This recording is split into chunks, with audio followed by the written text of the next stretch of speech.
مساء الخير. We are happy to be together tonight, and thanks for Mina Farm gathering us together, celebrating the launch of BioGaia. And actually, we are going to go through talks and panel discussions to get the science underpinning the concept of BioGaia. We will start this night meeting with Dr. Amani Fouad, Marketing Director of Mina Farm, to give an overview of Mina Farm activity in relation to BioGaia. Please, Dr. Amani. Thank you. Actually, we're very honored, Mina Farm, to have all pediatric professors from all over Egypt to discuss and have the clinical experience of probiotics together with Professor Flavia from Italy. And Mina Farm is an expert in preparing scientific events in order to upscale and disseminate recent information about in all fields, in all medical fields. Actually, I will take less than 10 minutes talking about Mina Farm and BioGaia. Our mission in Mina Farm is innovation made affordable. We strive to provide economically challenged markets with innovative products and at the same time with affordable prices. Mina Farm is a leading pharmaceutical and biopharmaceutical company, history of more than 60 years in the market. We have 4 facilities, 3 in Egypt and 1 in Berlin. We are the largest end-to-end manufacturer of biological therapies in Egypt, Middle East. And we develop and market and manufacture small molecules in different lines, which will come later in my presentation. Develop and license advanced technology in protein production, again. And we have a portfolio of over 100 highly specialized products. We started our business with licensors and partnerships with many companies. These are just an example of the companies we manufacture for products, and some companies we manufacture and commercialize their products. Our last partner, our most recent, is BioGaia. BioGaia is a leading global probiotic brand in the world. And now in Egypt, we have BioGaia, the most researched probiotic in infant colic, and it is actually available in more than 113 countries worldwide. As for Mina Farm portfolio of small molecules, we have specialized lines of ophthalmology, derma, cardiovascular, orthopedics, and many others. All products are innovative and affordable prices. We do not produce generic products. All the products are, have a competitive edge, either in the formulation or in the dosage form. That's why we do not do me-too products. Regarding the biotechnology journey, it started 25 years ago. We started the facility in El Ashir min Ramadan in 2003 with the first biosimilar, which is reuteri, it's pegylated interferon, followed by 3 other products, Heridine, different SKUs, and then we have the Gonapure, which is FSH, and our most recent product will be PTH in this year, inshallah, will be launched. So by this, Mina Farm global subsidiaries in Germany and in Egypt, we combine the best of 2 worlds to introduce to the market and Africa small molecules, biosimilars, cell and gene therapy, as well as vaccines. Thank you very much, and you have any questions?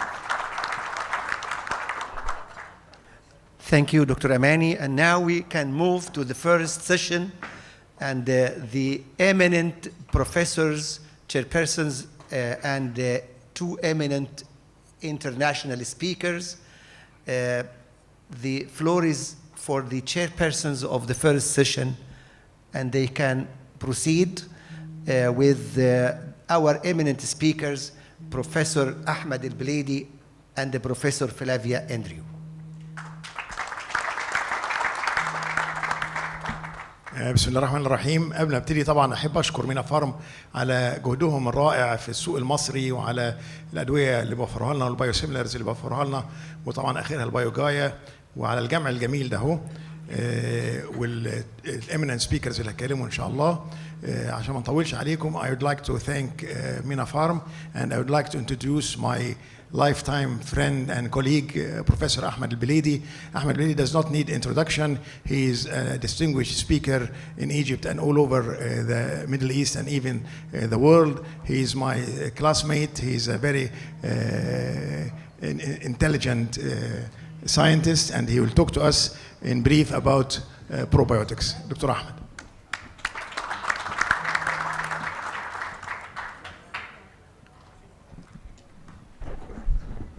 Assalamu alaikum jami'an.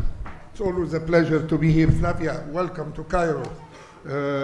Flavia is the superstar of every conference. Whenever we go, she always gets the whole light. She is the real professional and the real enthusiastic when she talks, particularly in her field. She is the major player in the field of probiotics, and definitely in the reuteri, which, by the way, I'm not going to talk about anything related to reuteri. I'm going to talk about just introduction to the functional GI disorders in infancy and toddlerhood.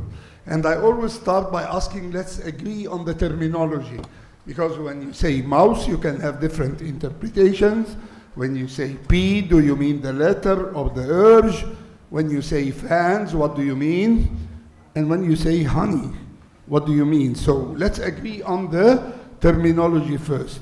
When we talk about comfort and discomfort, that's a comfortable baby. Happy, and that's a discomfortable baby. And you can see the difference. But when the baby is not comfortable, we can have two possibilities. Either the baby is sick, having organic disease, or the baby is simply having what we call functional GI disorder. So again, what's organic and what's functional? In order to say functional, we have three requisites. Number one, the functional disorder is age-dependent, chronic or recurrent symptoms that cannot be explained by structural or by chemical abnormalities. So what are the types of the functional GI? According to the Rome Foundation, in neonates and toddlers, we have 7 types, G1 up to 7, infant regurgitation, rumination syndrome, infant colic, constipation, diarrhea. But let me take you to some facts which I perceive about the functional GI disorders. At that young age, kids cannot report their symptoms. We can report, we have pain, but the kids cannot. And clinicians depend on the parents who interpret the suffering of the child. And the trained physician is the one who can differentiate between health and illness.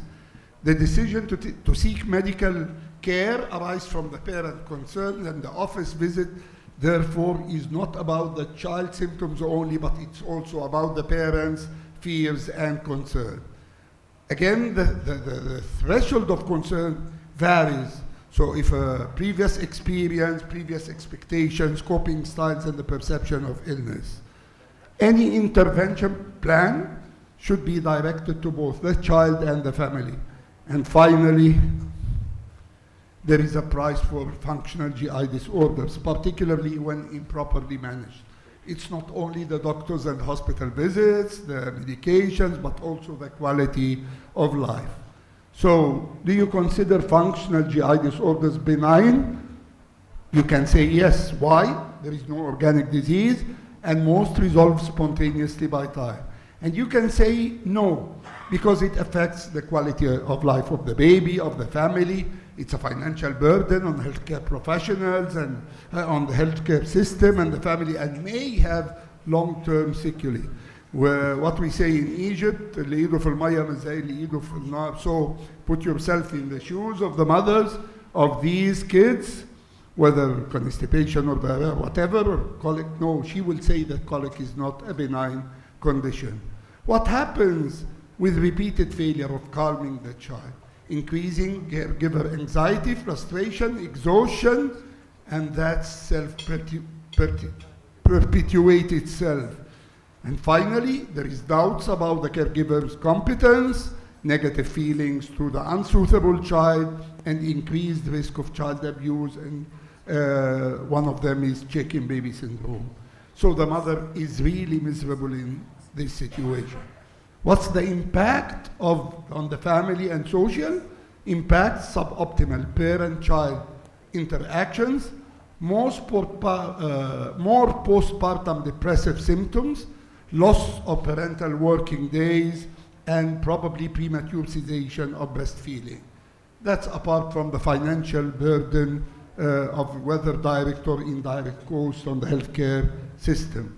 What's the prevalence of the functional GI disorders? And here I will mention the 4 main types. According to a physician survey that have been published, infant regurgitation 29%, infant colic 21%, functional constipation 18%, and functional diarrhea 9%.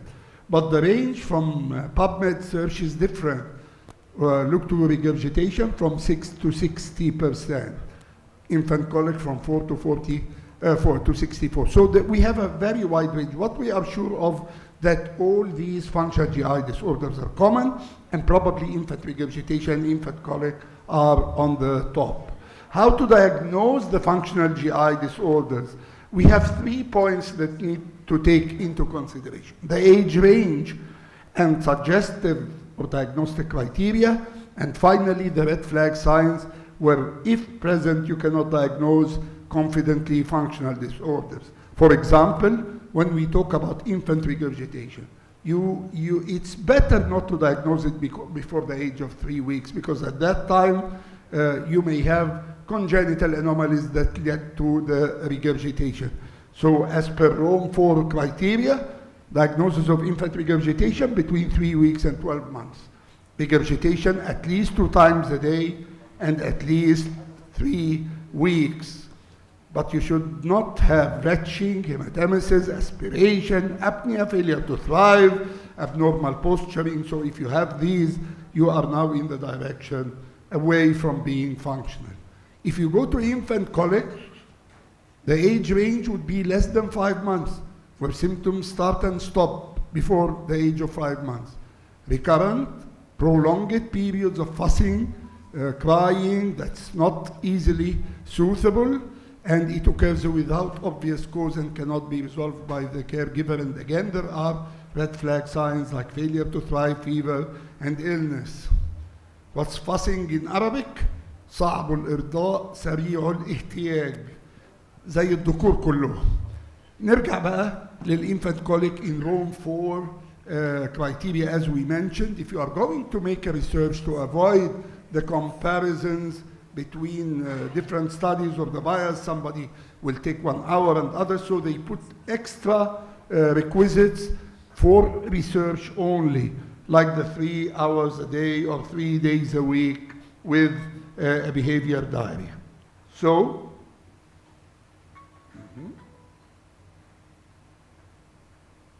okay.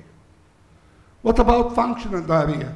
The onset between 6 and 60 months. You should have, by the way, the 4 requisites, not 3. So the onset between 6 and 60, daily painless recurrent passage of stools at least 4 times, of large unformed stools, symptom lasts for more than 4 weeks, and no red flag signs like failure to thrive, provided that the caloric intake is adequate. Functional constipation, again, no specific age have been determined for functional constipation. But infants up to the 4 years, 1 month of 2 or more of the 5 items, 2 or fewer defecations per week, history of excessive stool retention, painful and hard bowel movements, large diameter stools, and if the baby is toilet trained, there are other criteria, like, for example, large stool that obstructed the toilet. Now, the possible pathophysiology of the most common functional GI disorders. Why it's important to know the pathophysiology? Because if you could know it, you may be able to fix it. If we don't know, then we may not be sure able to fix. So if we think that there is dysbiosis contributing, then we will try in a way or another to improve the good bacteria and to lessen the bad bacteria. If we think it's lactase deficiency, we will reduce the lactose load again in a way or another by adding probably lactase or or removing some of the lactose. If the fluid diet with lax sphincters, probably we will thicken the formula and use an AR formulas. And if it's overfeeding with too much sugar, we probably normalize this. So we need to know what's the pathophysiology or the etiology. When it comes to infant regurgitation, we all know many factors have been in question. Small esophageal volume, reduced peristaltic activity of the esophagus, obtuse angle of his, delayed gastric emptying, fluid diet, overfeeding, infant positioning, and the most important is the lax lower esophageal sphincter, and this is the angle of his. And lax lower esophageal sphincter can allow regurgitation. What about infant colic? Again, many things have been postulated. Swallowed air, functional immaturity of the GI, dysbiosis, mild chronic GI inflammation, visceral hyperalgesia, normal variation in temperament, and if you go to the functional maturity, you will have many sub-items. Mucosal barrier immaturity, impaired gut motility, transient lactase deficiency. So we have a lot. And again, if you talked about dysbiosis, you need to revert this. A healthy gut flora modulates important GI functions. So we all know that good bacteria have something positive for mucosal physiology, barrier function, GI motility, inflammatory responses, while the bad bacteria do the opposite. And it's well documented that colicky infants have less of the good and more of the bad bacteria. What about functional diarrhea? By the way, it's very difficult to convince parents that the diarrhea is functional because they always perceive it as a disease or sickness. And what happens, we misuse elimination diets, which may lead to caloric deprivation, nutritional deficiencies. All of these have been mentioned in the pathophysiology: motility abnormalities, increased mucosal secretions, dietary abnormalities like overfeeding, more consumption of fruit juices, and fructose or sorbitol. What about functional constipation? Again, many theories: inadequate fluid intake, dietary changes, and I believe cohesive toilet training and cohesive attitude is one of the major issues. Psychological reasons, of course, pain, fever, and medicine. If the baby starts with an unpleasant defecation, he will try to avoid defecation, and that will be a vicious circle that will lead to repeated attempts of voluntary withholding feces, which will lead to constipation. And the question would be, what triggers this unpleasant defecation at the beginning? It may be change in the diet leading to an acute episode of constipation with hard stool. That's the beginning, and maybe cohesive toilet training. And painful defecation, withholding behavior, and the circle goes on. And improper techniques, you can see these are the leg support is good while training, while lack of leg support is not good. So the conclusion and take-home message: we have many functional GI disorders that have been described for neonates and toddlers. They are usually benign, that they can make, but however, they can make life like hell to the kids and to their parents. And remember that functional GI disorders are not only about the child, it's about the child and the caregiver too. And the caregiver sometimes suffering, he can't sleep. But let me remind you that we take our money from the caregiver. So we need the caregiver to be satisfied. A happy, relaxed, comfortable baby is our aim. If he is happy, the mother is happy. And if the mother is happy, the father is happy, hopefully. And thank you very much. Before I leave the stage, I need to thank Mina Farm and BioGaia teams. You did a great, wonderful job, nice place, and bringing Flavia is the biggest thing that you did. Thank you, Dr. Ahmed.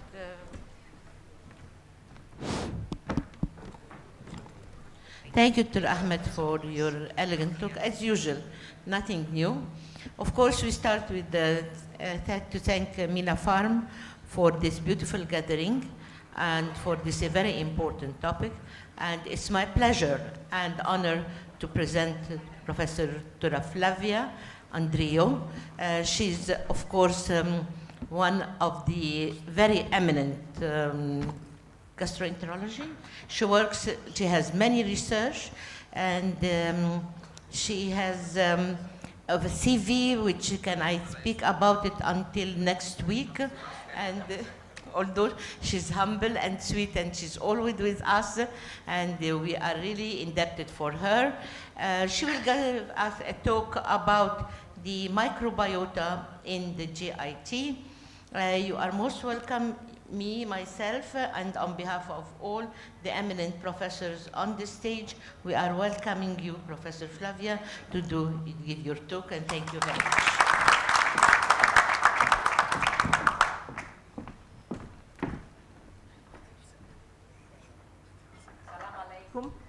And thank you very much for these kind words. It's my pleasure to be here, because whenever I came here in Egypt, I don't come so frequently, but whenever I meet all my friends from Egypt, that are a lot, I feel always welcome, and really it's my pleasure to be here. And first of all, also thanks to Mina Pharma and BioGaia for this fantastic organization, and thank you to you all that are spending the day, this Friday holiday, and to stay and listen to me. So this is the title I was asking. So the role of this Lactobacillus reuteri on functional gastrointestinal disorder. Before I start the presentation, I want to just recap, but I'm sure that all of you are aware of this, why we focus on this Lactobacillus reuteri in functional gastrointestinal disorder. Because whenever we spoke about probiotics, we need to be precise in the strain specificity.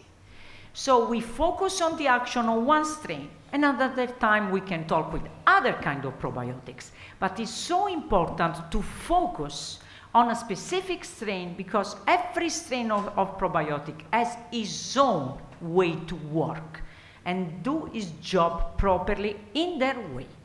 So that's why it's a focus on Lactobacillus reuteri. So this you know already. Professor Albledi already told you about the functional gastrointestinal disorder and the definition. So that is a symptom base, not explained by anatomical or abnormal or biochemical abnormalities. And why we do this Rome criteria that Professor Albledi already told you? Simply because we need to know perfectly the symptoms. We need to list it, because it's the only way we get to do the diagnosis. We don't have X-ray to do, laboratory test, no. That's why it's important. It's like a consensus among specialists that meet in Rome every 10 years and list it together and help us as healthcare professionals daily to make the diagnosis. And also this was touched by Professor Albledi, how this pathophysiology of all the functional gastrointestinal disorder, because we have, again, functional gastrointestinal disorder for neonates and toddlers, and functional gastrointestinal disorder for adolescents and older children. And the pathophysiology is always the same, also in the adult.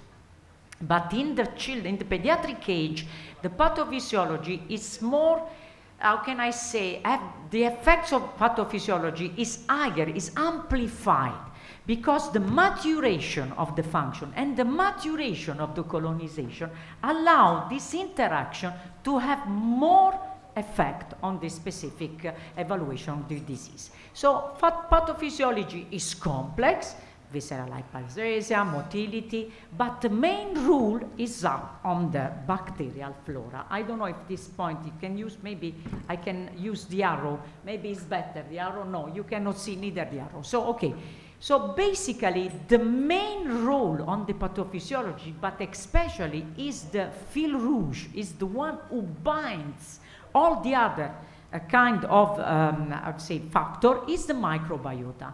And especially why? Just simply, don't be scared about this. I will try to put you in a simple way.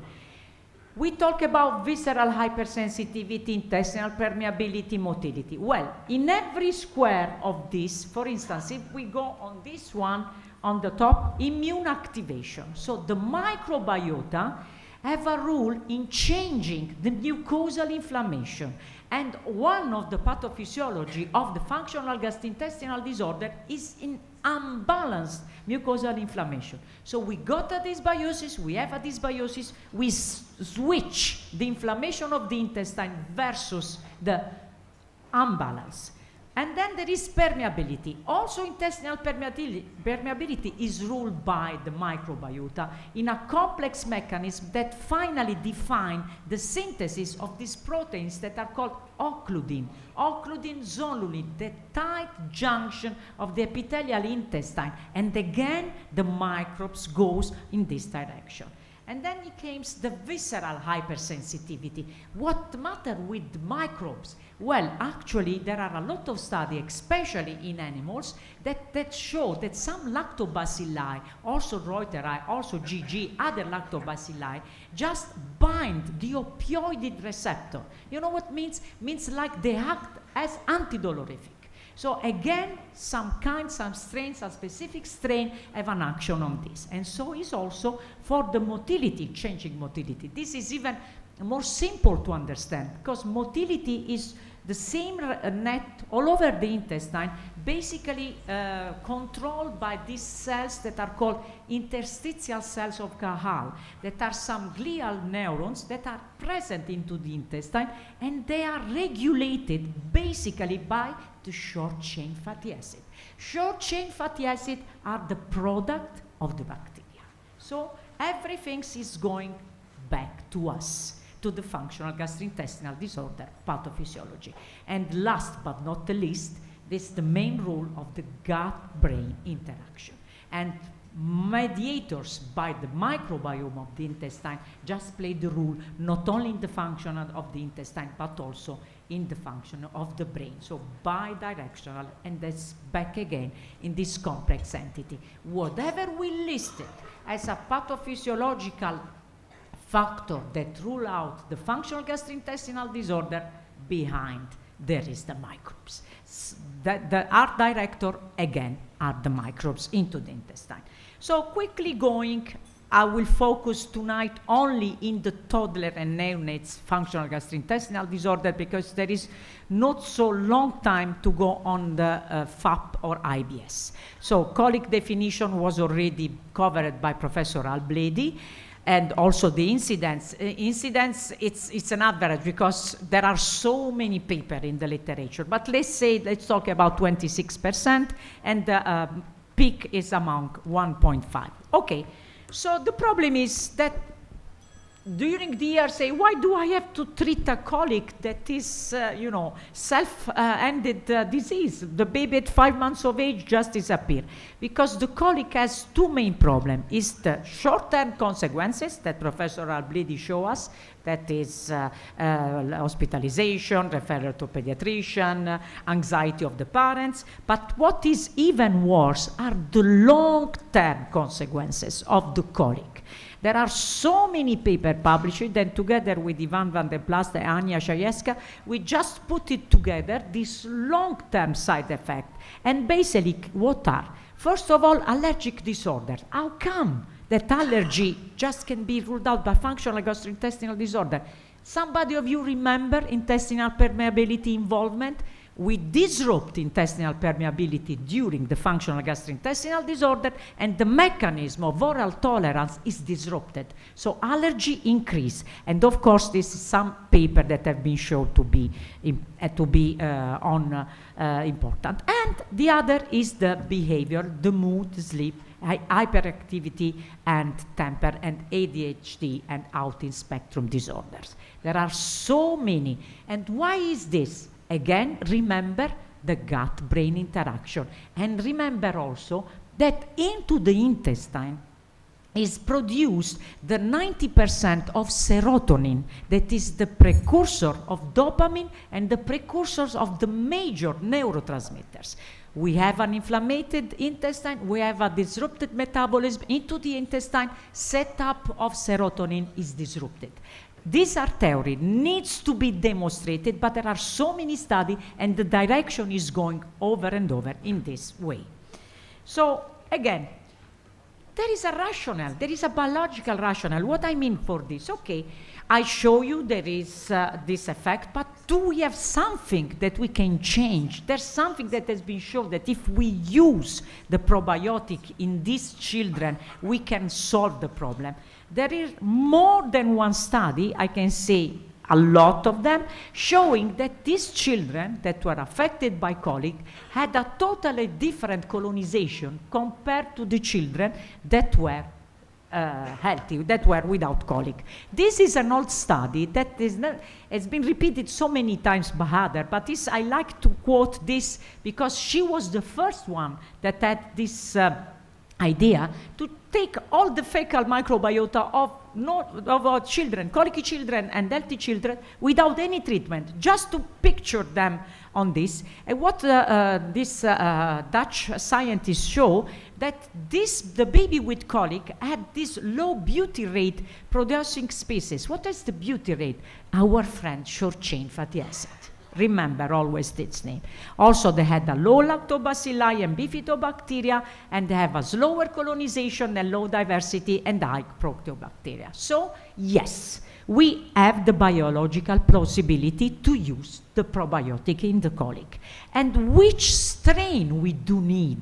Because we need to cover more than one pathophysiological effect. So we need a specific strain that have a specific metabolic and immunological activity and exert different clinical effect. And what are these clinical effects that need to be covered by this strain? For sure, improve the motility. I'm just relisted all the functional gastrointestinal disorder pathological factor. So this strain needs to be improved motility, reduce the pain sensation, visceral hyperalgesia, diminish the gut permeability, and decrease the mucosal inflammation. Okay, but after we have the biological plausibility, we identify the strain, what do we need? We need this, the evidence-based pyramid. We do need randomized control trial with systematic review that allows us to do what? Guidelines. So what has been published in colicky baby? There's been checked so many probiotics, a lot of them, also combined with prebiotics, so symbiotic, killed, whatever. So we have, as I can show here, some case control study and cohort study, but if we focus definitely on the randomized control trial, what you see is that the major, the probiotic that was studied more was the Lactobacillus reuteri, DSM 1798. It's got eight randomized clinical trial. Lactobacillus GG has got 1, and the bifidobacteria has got 2. So what is written on the systematic review, Lactobacillus reuteri has got 11. So many publications on this. So, and that's why we can go to the guidelines. I don't want to talk of any of this study because that will take too much. I want to show you only one systematic review, one meta-analysis, that was done not only by me, we just were a pool of all the scientists in that moment that were studying colic. So from all over the world, from Canada, Australia, China, whatever, we get together and we did this systematic reviews that is called individual data meta-analysis. 2 statisticians analyzed the data separately, and what was the conclusion of this? Just pull together all the randomized clinical trial. What you can see here, that this strain of Lactobacillus reuteri reduce the crying time of the baby, especially in the breastfed baby. So this was the conclusion of this meta-analysis, and for this reason, this guideline published by the group of ESPGHAN, the Special Interest Working Group on Microbiota and Modification, identified the Lactobacillus reuteri as one of the 2 strains, together with the Bifidobacterium BB12, in the efficacy of reducing the crying time of colicky baby. So what about constipation? Constipation is another functional gastrointestinal disorder, very much frequent, as Professor Albledi said. These are the definitions. Sorry, I cannot go. Oh, I'm not going. I want to go back. Here. Okay. Here. So definition we know already. Oh, sorry. And it's at least two of this criteria, Rome-Through criteria, one episode of fecal incontinence, history of retentive posturing or excessive stool volume. So this is listed easily to find. You need to have it two for at least 3 weeks. Very frequent. Generally speaking, the constipation is 95% functional. But we have the 5% organic. We have here the red alarm, the red flag, to understand if it's functional or is organic. Functional constipation do not need any diagnostic X-ray or enema, nothing. But we need to go carefully on the red flag. So just to say that the prevalence is around 30%, 40% develop the symptoms between the first year, so changing of the food, changing of the formula, daycare, starting the daycare center, and remember that a baby that is constipated has the high risk 60% to become a teenager or an adult constipated. So that's why it's something that we need to treat. What is the treatment? Treatment is oral laxative.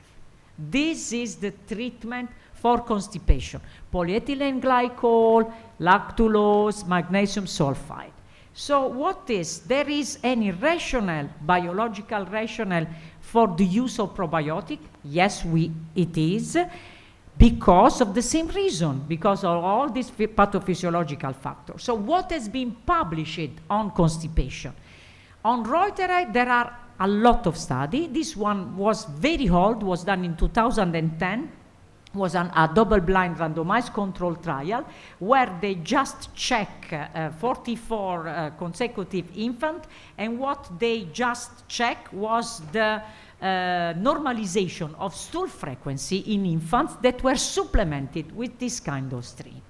Then came this new one that was done in Japan, and it's nice because that was the Lactobacillus reuteri together with the magnesium oxide in children. So an oral laxative together with the reuteri, and also there was one group receiving these two and one group receiving the lactulose and the placebo.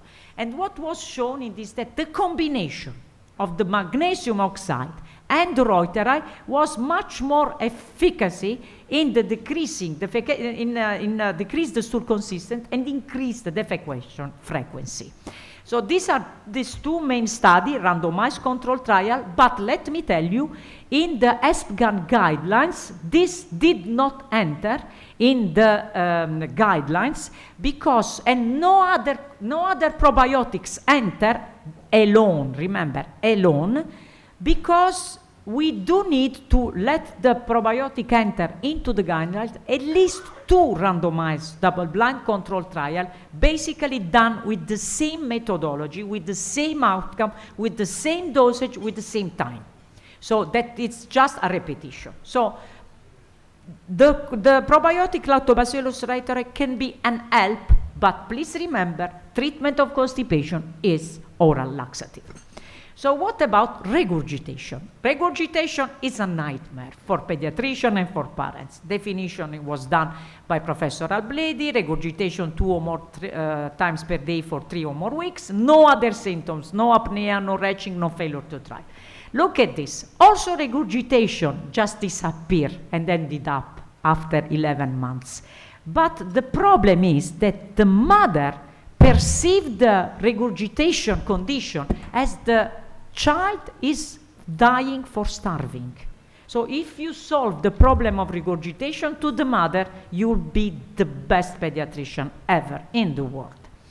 So, and the main problem with this is the diagnosis and the misdiagnosis with gastroesophageal reflux, because those children just get PPI, and there's no reason at all to take these children to get the PPI. And why? Because functional regurgitation is an uncomplicated condition. The baby are healthy, the baby are growing, they don't need any treatment. Gastroesophageal reflux need to be diagnosed with pH impedentiometry and need to be treated with PPI. So what we're gonna do with these children that have got regurgitation? These are the 4 chapters of the treatment. So no seated position, do not overfeed, thickened feeding, and of course no smoking.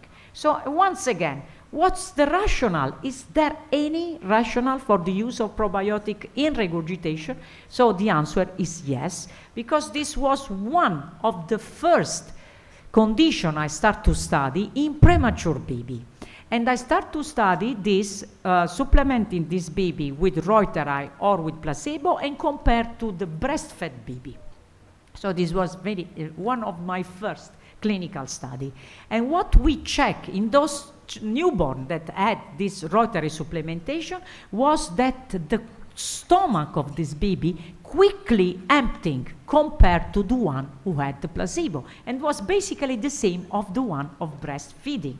And also this was important in the, this was, I always make here. This was in premature baby, and this was repeated in neonates around 5 months of age. What we checked was that this emptying of the stomach and the fasting intralateral was correlated to the number of regurgitation. And it's simple, because if we have the lower esophageal sphincter that is relaxing improperly, if we reduce the volume of the stomach, this relaxation will just happening less. Also there were no sufficient data to enter into the guidelines, because you need 2 randomized clinical trials done by 2 different groups. And so this is for the treatment. So, but is there any role, any possibility we can have in changing the colonization before this condition happen? Is there any rule or having some approach to prevent the disease? Because whenever we have the disease, we already create a damage, we already create a scar in the intestine.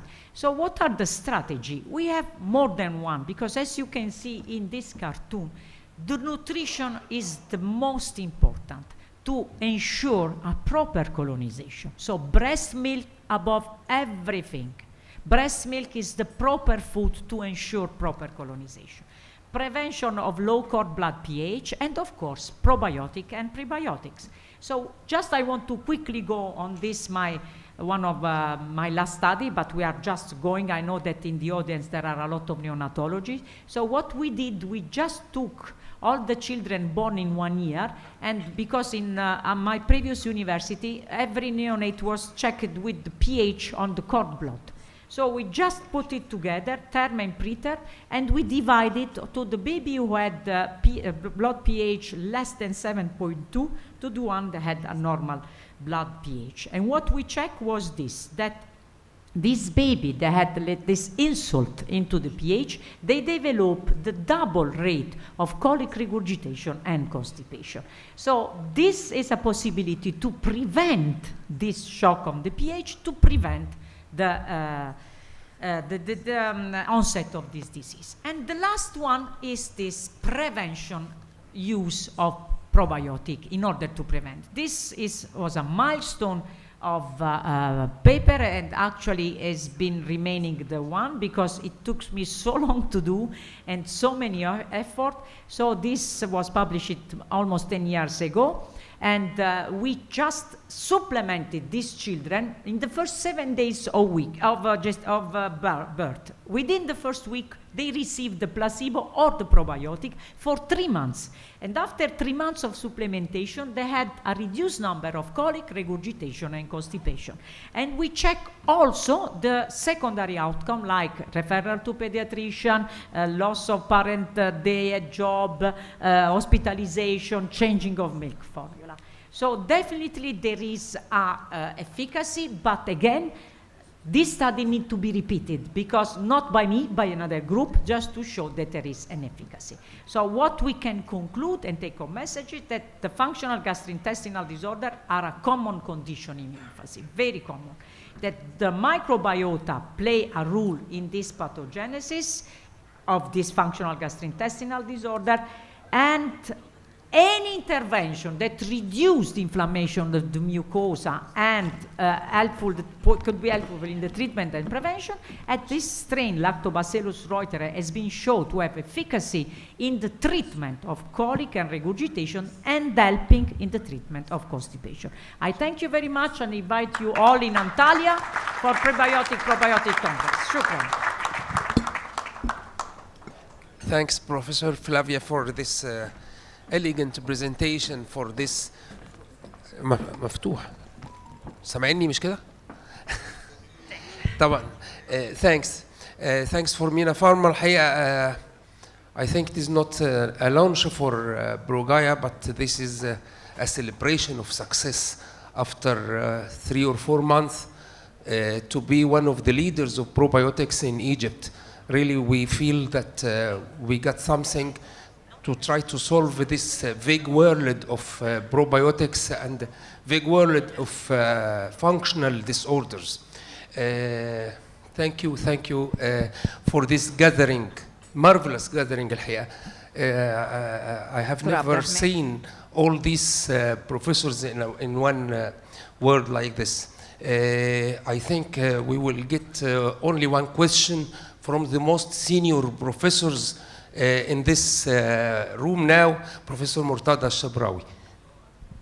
Thank you very much, Professor Andrew, for a very interesting meeting. Thanks, Ahmed, for a very nice presentation.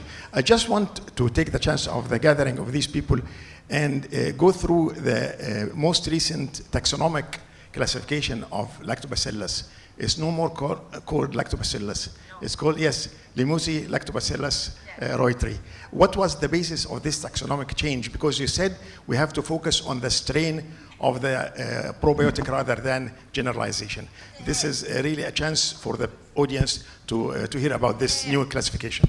No, it's just a changing taxonomy. Also, the Lactobacillus GG has been changed and the other. It's a biological agreement on this, but the strain is the same. But recent publications are using the new names. Yeah. It was my fault not to call it, but it's now the new name is Limosil lactobacillus, but strain is the same. Yeah. Just two other clarifications I want to give to the audience. What about these the so-called psychobiotics and these called the so-called precise probiotics? There are lots of websites about precision probiotics. Yeah. And what about pharmabiotics? Yeah. Thank you for this question. The psychobiotic is the new definition because, as I mentioned, but it was like really very quick. Every strain, there are a lot of strains that have been correlated to production of some specific neuromediators. And there are a lot of studies in the adults, for instance, in the depression, in Parkinson. There are so many studies, Alzheimer as well. But still scattered, still not big. And as I always say, in the adult, the elasticity and the resilience of the microbiota do not allow big results as are allowed in pediatric. So this is one. Regarding the other was pharmacobiotic. Pharmacobiotic, this is a very, let's say, hot topic because maybe everyone you knows that all over the world, all these probiotics are registered as nutritional supplement. So you cannot use as drugs as far you don't show that they are produced in a precise manufacturing quality control, plus undergo to the study phase 1, phase 2, phase 3, phase 4. This is something that all the regulatory office all over the world, in Egypt, in Italy, in Europe, in the US, ask for this, everywhere in the world. And now there is only one probiotic that is doing in this process, let me tell you, and it's this strain, Limosil lactobacillus reuteri, but with the indication of prevention of necrotizing enterocolitis. So if they fulfill and they succeed in this step, they can be used as a drug, but only in necrotizing enterocolitis. This is still ongoing in the US. FDA finished this study. And what about precision probiotics? There are lots of precision probiotics. Yeah. This is something that is going through this precision medicine and also targeted a new one microbiota. So now, again, every one of you know, probiotics need to be from human origin. But you can modify this human origin probiotic into the lab and ask them to work specifically, maybe in combination with some HMO or prebiotic. And this is something that somebody wants to achieve. Also, testing the person who is receiving, because we have the responder and not responder. And this is because because every one of us has different receptor and different setup. So this is the future of the medicine is going. We need time. Maybe me and you will be retired Next already. visit, inshallah. Thank you very much, Flavia. Thank you.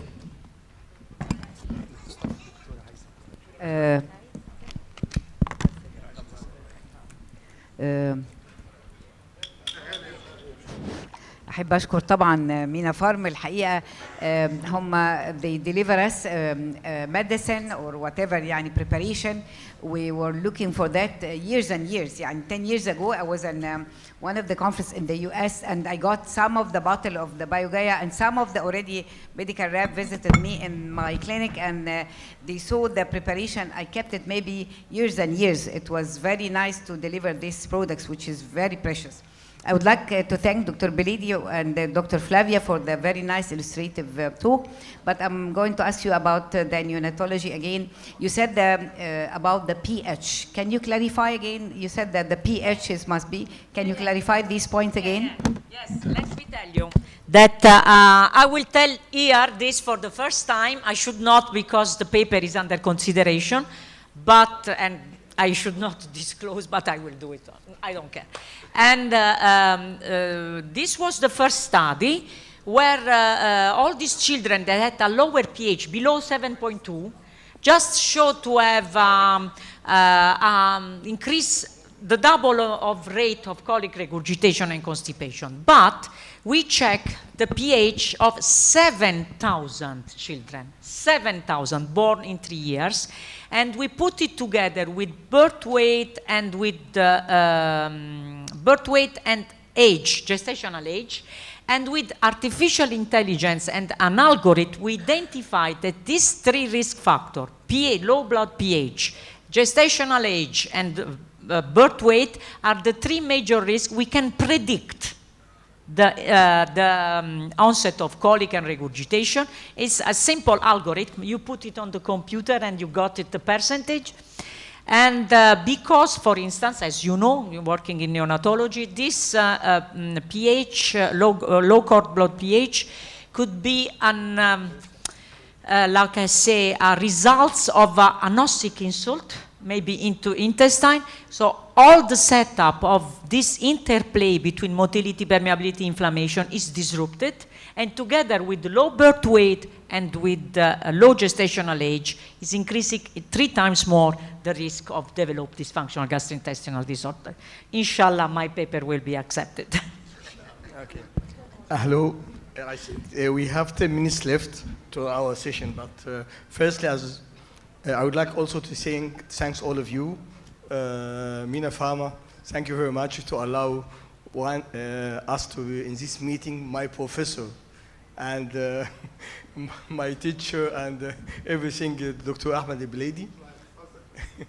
And say, Dr. Flavia, I am doctor of research, not like my colleagues, my professors, but I have a lot of interest to do some trials for every new medicine.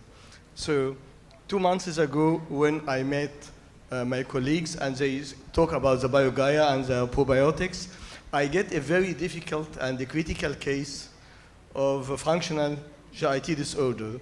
And it is a very important case in our country. So I obliged its baby, severe abdominal distension, constipation, and up we think this is Hershey Sprang or something like that. But very strange, we obliged when I started with the Gaia and increased the dose, because I don't know why you fixed 5 drops.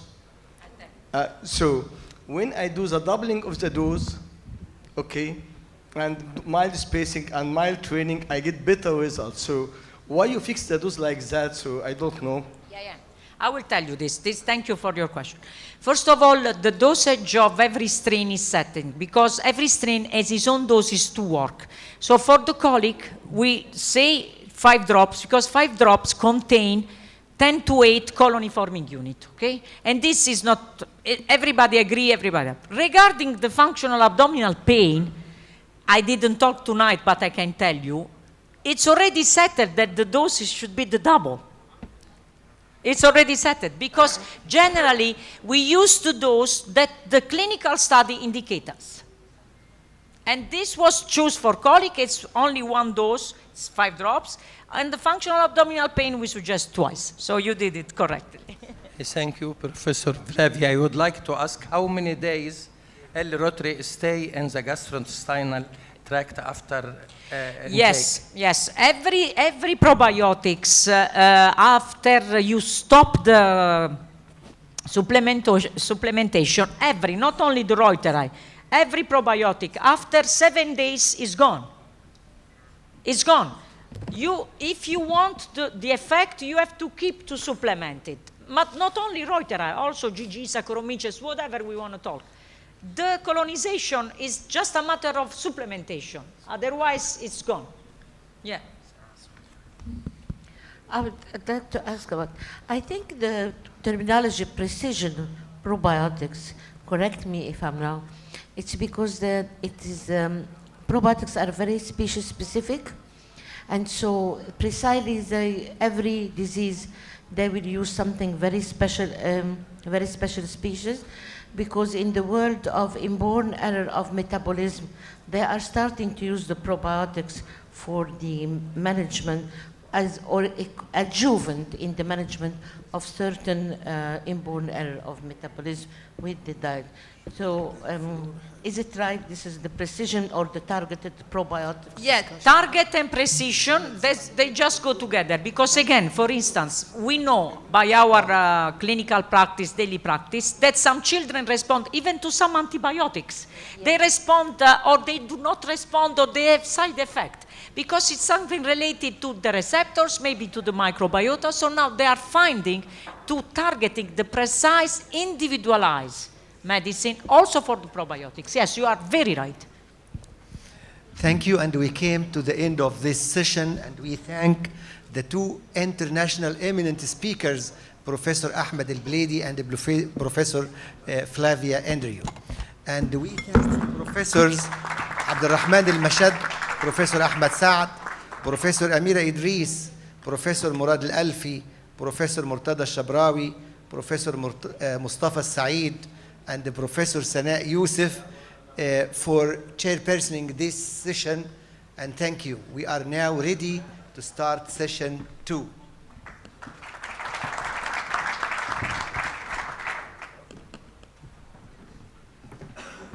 May I invite chairpersons of session 2 to come to the chairperson's place. Professor Hatim Hussein, Professor Mu'taz Bashir, Professor Muhammad Fakhri, Professor Issam Ashir, Professor Sharif Al-Amari, Professor Yassin Yasmin Tamami,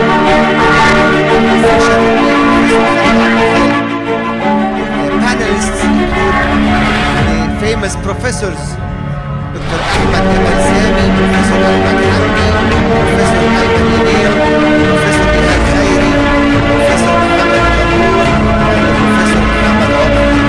Please, dear Professor.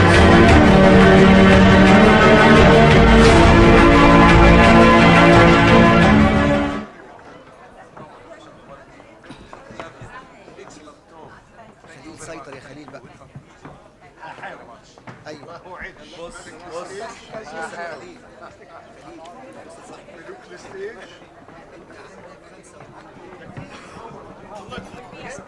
عليا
Can we go back to our seats, please?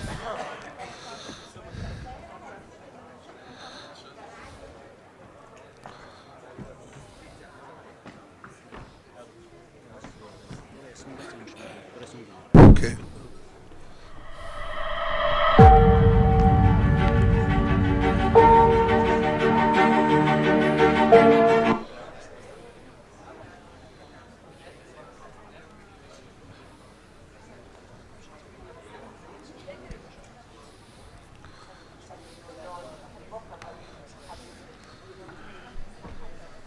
When you are ready, let us start. Tell me just to start when you are ready.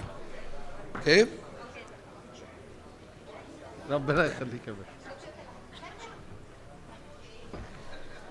هقول بحب دكتورة سناء، هقول ايه تاني؟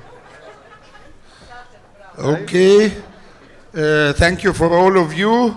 We will start session 2, and we are happy to have the moderator, Professor Dr. Khalil Abdel Khaliq. He is the head of the nutrition unit in Cairo University. Dr. Khalil, I always call him the king of the stage. So he doesn't present the classic presentations, and we will see his capabilities while dealing with the 5 panelists, the great panelists, 6 panelists on session 2. But first, I need to welcome the chairpersons, Professor Hatem Hussein, Professor Mu'tazza Bashir, Professor Muhammad Fakhri, Professor Usama Al-Asheri, Professor Sharif Al-Anwari. Welcome to the stage. And I leave the microphone to Khalil. Let's go to Khalil directly, okay, to avoid wasting time. Thank you, Professor Beledi, and thank you all chairpersons, and it's a great honor to be speaking in front of your kind self, Professor Beledi, Professor Flavia, and Professor Mustafa Al-Hudud, my mentors and the experts in the business. So thank you, and a big hand for our experts. Before we start, لا اصحوا ده مش ليا ده ليهم يلا. And we're gonna, thank you very much, Professor Beledi, for talking about the Rome classification, taking us into the functional gastrointestinal disorders. And then thank you, Flavia, for talking about how we can have a role in changing any colonization or changing anything for that, because as pediatricians, we tend to be scared from mothers. We can't change anything, so we might change the bacteria. And I think it would be a very tough thing to go through this major panelist of all the experts, but I assure you it will be very nice and interesting trying to change that. I'll go on and start with Professor Ihab Khairi, and I love this picture of him trying to change the colonization of all the ladies surrounding him. So Professor Flavia, he has been always surrounded by ladies everywhere, non-stop. And let's start. We're gonna start by engaging the audience, just asking you for input on the questions. You wanna show us the demo? Good evening, all professors and doctors, for this attendance, for the all VIP of the Egyptian doctors, and we are glad to have Professor Flavia here in Egypt. My name is Diana Medhat. I'm Senior Product Manager from the marketing team, from BioGaia marketing team in Egypt. We will start celebrate also the BioGaia Launching Symposium, and we are glad to have both upcoming sessions to be in an interactive panel discussion. So we will now start by having our voting system. You all have receiving this remote control, right? Okay, so we'll have now a demo question. Please open. We have to make sure that all remote controls to be on power on at the bottom at the right side. So now Professor Khalil Abdel Khala and Professor Ihab Khairi in the both sessions, they will show an interactive questions. We will have now a panel question and a demo question regarding dear doctor, what is your subspecialty? So you can start by selecting 1, 2, 3, or 4, or A, B, C, and D regarding the questions that will be shown on the screen. So now we can start vote. Dear doctor, what is your subspecialty as a pediatrician? Neonates, GIT, nutrition, nephrology, endocrinology, cardiology, or others. So please vote. We can vote in few seconds, and we will show the answers on the screen. Thank you very much. Yes, we can show it now. Thank you, Professor. Okay, did you vote? Please start vote. مفيش مزيكا, you need to vote. Oh. Perfect, it's working. Yes. Good. Thank you. مية. Good. So back to Professor Dr. Ihab Khairi, and one tough question, Dr. Ihab. What are the major changes and challenges in the science of probiotics? And the answer is not the challenge. Keeping it to 4 minutes is the challenge.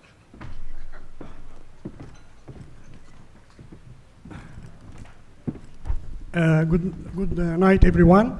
It's my pleasure to be here with you today. Thanks, Mina Farm and BioGaia. And it's an honor for me to all of you, my dear professors, and welcome Flavia to Egypt. Actually, we have a lot of changes occurring in the science of probiotics. For example, if we want to know what are the major or the most important points in any probiotic, we have 3 points. First of all, safety for human use, and this will be discussed in the second panel. Also, technological suitability, which means ability to survive the acidic pH of the stomach and the digestive enzymes, and the efficacy of the probiotic, which means to be active, vital, and able to multiply in the intestine. And when we choose probiotic, we should document the following points. First of all, the type, genus, and species. And to know that, one of the major changes in the probiotic science today is that species specific. So there will be certain species specific for immunity, others for functional gastrointestinal disorders, others for brain health, and others for lung health, and others for allergy, and so on. Also, you should know the potency, which means the number of viable bacteria, and the purity, which is the absence of contaminating or ineffective bacteria. And most of probiotics should be antibiotic resistance. And at the same time, this resistance could not be transferred to other bacteria. The extent of research is very important to be documented that this probiotic is working and is safe. And finally, safety should be guaranteed. Actually, there are major challenges in the probiotic production, which is that during formation of commercial probiotic, there is some barriers like rapid rate of growth and the acidification of conventional starter cultures. And these culture conditions are very important because these have a major role in promoting growth, stability, and maintaining the functional activity of this probiotic. And there are many factors, there are many factors that may affect the quality and stability of probiotic formation, like thermal, osmotic, oxidative, and acidic stresses, as well as dehydration. During processing and storage, there may be loss of viability and loss of stability. So, addition of some protective factors, optimization of the processing parameters, and adaptation to cell stress are very important. And now we have a lot of developments in the formation of probiotics, like the formulation. There are now sustained release form, and we have solutions, we have sprays, and even the application may be added to food, may be cosmetics, may be used as a supplement, and there must be analytical method to determine viability of probiotic. Finally, it's very important to know how to store the probiotics, because temperature, moisture, oxygen level, pH, storage time, and packing material may affect the viability of the probiotic. The true probiotic must contain active bacterial cultures, and the colony forming units should be at least 1 billion. And the probiotic, to be effective, should include one of the following genus, whether lactobacilli, bifidobacteria, bacillus, or Saccharomyces. Why these genuses, this genus especially? Because these are the most researched probiotics, okay? But not only the genus, which is important, also the species is very important, because we are going to the era of species-specific probiotics. No, perfect. Thank you, Professor Ihab, and thank you for emphasizing on the species-specific, which is very important. And I think also Flavia mentioned that in her talk. It's very important. It's not just probiotic. It's the specific probiotic. So with colics being very predominant, we ask the question to the audience. What are the other treatments suggested for infant colics? Which works and which does not? Forget about which works and which does not, but choose from 1 of 5. شغالة الأجهزة ولا إيه؟ مفيش أرقام بتطلع، مستحيل يكونوا ما جابوش. السؤال بتاعك طلع والناس ده كله طلع بره.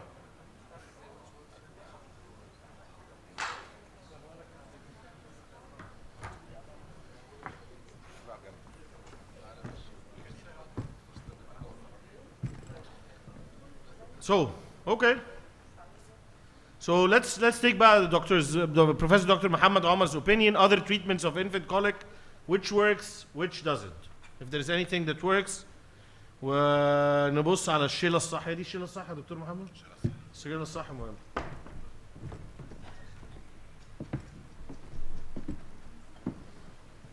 Four minutes. All of the above. Assalamu alaikum. Buonasera.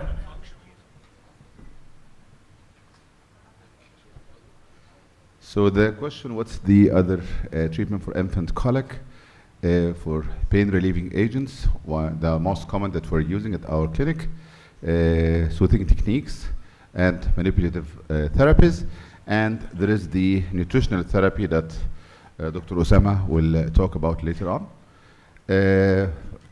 The pain relieving agent in infant colic, it's the most that we're using in our clinic, like the simethicone and the herbal agents that sometimes we delay using it after a month later on. But for both of them, the evidence shows that no difference in the hours of crying or the number of time improvement for the children for both of them, comparing with other using it or not using them. And for the treatment using the dicyclomide, in a comparison study with the placebo, there was only increase of like twice double the time from the children that were not using it. And for the treatment that showed for the patient, when they compared for the parents, usually they want to have the sense of relief that when they use the medicine, that the children were improving. But when you see all the statistics for all the medicine, you can find that it may improve like double the time only, and it's not an evidence that it will improve the child. So no evidence that supports the use of a pain-relieving agent in infantile colic. Available evidence show that they cannot be recommended for infant with colic. And at the present time, the evidence of effectiveness for pain-relieving agents in treatment of infantile colic is usually biased, and there is a few evidence that you cannot get a lot of data that's really give a strong impact on using the medicine or not. And there is the 5S for the soothing techniques, which is very cheap and easy, and for the parents, usually it's with no side effects for them. And a lot of them, when they use, they feel that it is relieving the pain and the colics for the children, like the swaddling, the soothing of the child, the shaking the baby, the sucking technique for the baby, the swallowing. The swaddling of the child, usually you can find it in the modern parents now when they Google through the internet. They ask for it and they believe that it is improving the child colic, and some of the machines that online are found that doing the shushing baby shusher that lead to relief of the pain by this noise that they believe that when the child is listening to it, improving the quality of the colics. The stomach position, that when they carry the child in this position, and usually when they come to your clinic, you find that the parents are carrying him in this position, believing that it will improve the colics, and they usually ask, what if we have a swinger at home, and we have the swinger, the vibrator swinger, the non-vibrating swinger, and they believe that it may improve. All these modalities with the sucking, with the pacifier for the child, they don't have this all the data that we can guide us, or we can count on to use them as a pain relief or for colic. And there is other manipulative therapies, the chiropractic and the osteopathy and the cranial manipulation, and these all, when you find all the statistics or the comparative studies that were done, the parents that will give a positive result for them, that they believe in, that their children were improved by having this manipulative therapies, actually they were biased too, because the parents that they gave a positive result, they were the parents that they knew that they are doing this modalities, and the other parents they didn't know. So you can find this one, the chiropractic treatment, which is the massage techniques that's done for the children, and the osteopathy, that's the one it's for the vertebral column, and the lot of practicing now in a lot of countries. So after using all these techniques, you cannot find a guideline that tells 100% that we can use it for the infantile colic. And for some activities that the parents may do, like an early parental response to crying, holding the infant when he is crying immediately, or reducing the noise around the child, and using the white noise that everyone knows that over the mobiles, that now maintaining a quiet room for the children. All these procedures, having a quiet room, that a lot of people are trying to have at home, and think that it improves the colics. It's actually, it has no strong evidence that we can use it for infantile colic. Thank you. Thank you, Professor Muhammad Omar. Flavia, do you have chiropractors in Italy? What do you swaddle babies? What Yes, do you we do have, but somebody is using, but as doctors say that there is no guidelines and the mother, they don't want to kid with the child, and now Italy, I think, is the first consumer of probiotic in colic. Excellent. So hopefully we're the second consumers and we do it. If you have too much money, you will go for these. To get somebody like when our Egyptian pound was strong, we used to do massage in the trips. Nowadays, we do it at home. So it's all about money. It's all Okay? about money. It's all about If you have money, flatter yourself. Go to these chiropractic, osteopathy, or whatever. But that's good. كان في مرة بيقولوا بيجروا بيضة على العيل عشان يفكوا عظمته وكلمتين من دول. في حاجات there are cultural issues with dealing with colics. في حاجة اسمها الحزاقة، الحتة الحديد اللي بتتربط. We have a metal thing that we tie for kids to strain. يعني we let the metal strain instead of the kids strain. So thank God we have the probiotic and we don't need to go to the الحزاقة. الحزاقة بتحزق دلوقتي، الحسابة بتحسب.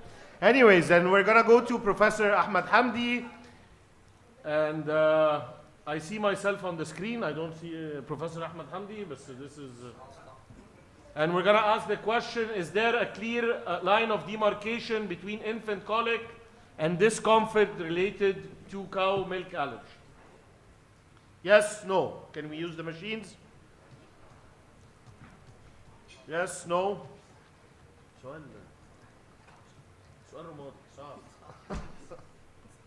Yes or no? Results? Vote. We're voting. The faster you vote, the faster we have dinner.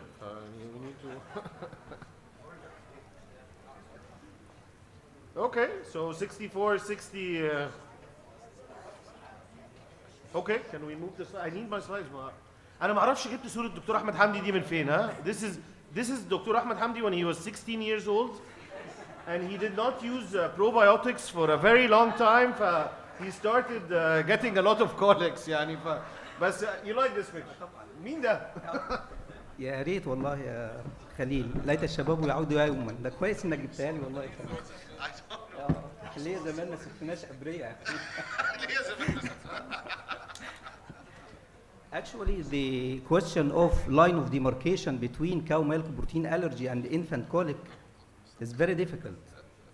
And we are living now in the era of food allergy, and not only parent-reported diagnosis, but also doctor diagnosis. In UK, the treatment of cow milk protein allergy by doctors is 2 to 3 times more than indicated. But actually, infant crying, fuzzing, and irritability is one of the non-IgE mediated manifestations of cow milk protein allergy. So there is a relationship between cow milk protein allergy and the infant colic, and this cannot be denied, because both conditions have dysbiosis, both conditions have visceral hypersensitivity, and both conditions have inflammation in GIT. Actually, as mentioned before, that functional infant colic have low-grade inflammation in the GIT.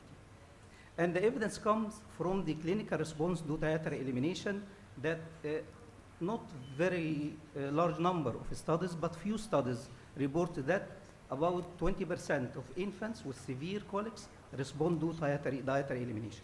But I think this is an overdiagnosis, because if we say that 20% of infants have infant colic and 20% of them will have cow milk protein allergy related infant colic, so cow milk protein allergy will be 4%.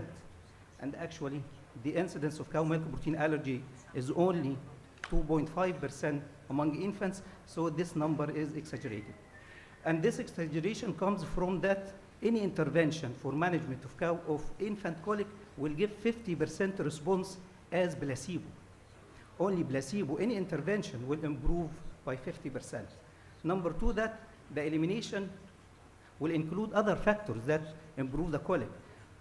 All amino acid based formulas used for allergy, and most of the extensively hydrolyzed formulas used for allergy are lactose-free. So it may improve due to the lactose content is low or not present. And second, the partial hydrolyzed formulas can improve the functional GI disorders, not only the allergy, because the amino acid formulas and the extensively hydrolyzed formulas will increase the absorption coefficiency for the proteins. And so more proteins will be absorbed in the small intestine, leaving little proteins to reach the colon. And when little proteins reach the colon, this will improve the gut microbiota in the colon. This will decrease the proteolytic bacteria like E. coli, and will increase the saccharolytic bacteria like lactobacilli and bifidobacteria. So I think that this response is over-exaggeration for diagnosis of cow milk protein allergy. Then comes the question, when to suspect cow milk protein allergy in GI symptoms. When the symptoms are multiple, not only one symptom, severe symptoms, and for the colics, the severity can be judged by the hours of crying per day, and resistant to ordinary lines of treatment that was mentioned by Professor Muhammad, and persistent. The symptoms should be persistent. For colic, it should be at least 3 weeks. For regurgitation, should be at least 4 weeks. For diarrhea, should be at least 2 weeks. So among infants with infant colic, we want to suspect cow milk protein allergy if the infant colic is non-consolable, not responding to all lines of treatment that was mentioned by Professor Muhammad, presence of other GI symptoms like diarrhea, constipation, or bloody stools, the presence of atopic features like eczema, and positive family history of atopy. And there is a differentiating point between infant colic, functional infant colic, and fuzzing and irritability related to cow milk protein allergy.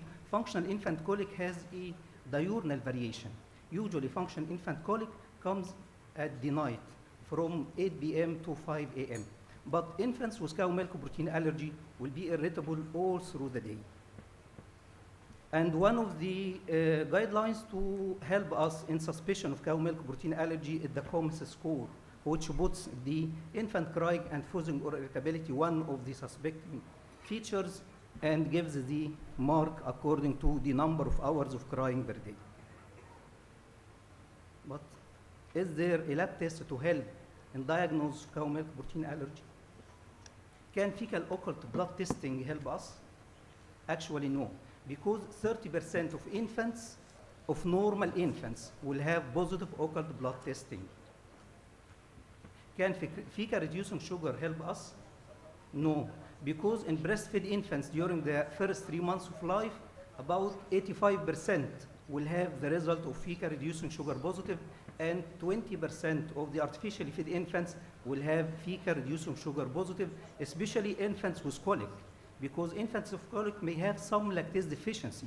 So functional infant colic may be associated with fecal reducing sugar positive. Can food allergy panel testing searching for serum-specific IgE or skin prick test can help us? Of course, no, because GI manifestations in cow milk protein allergy are non-IgE mediated, so they are not related to the IgE. But the problem is that many children will test positive for the serum-specific IgE, especially from atopic families. Nearly 55% of infants coming from atopic families will have the test positive, but the mere presence of the serum-specific IgE does not indicate the presence of allergy. It indicates just sensitization, and this may be transient and will not lead to clinical reactivity. And then the main problem is the newcomer, the food-specific IgG, which is the food panel. The presence of food-specific IgG is not an indication for allergy. It is an indication for tolerance. It is a good thing. The presence of food-specific IgG is an indication for tolerance and not for allergy. Then what test to choose? None of them. None of these lab tests will help in the diagnosis of GI food allergy.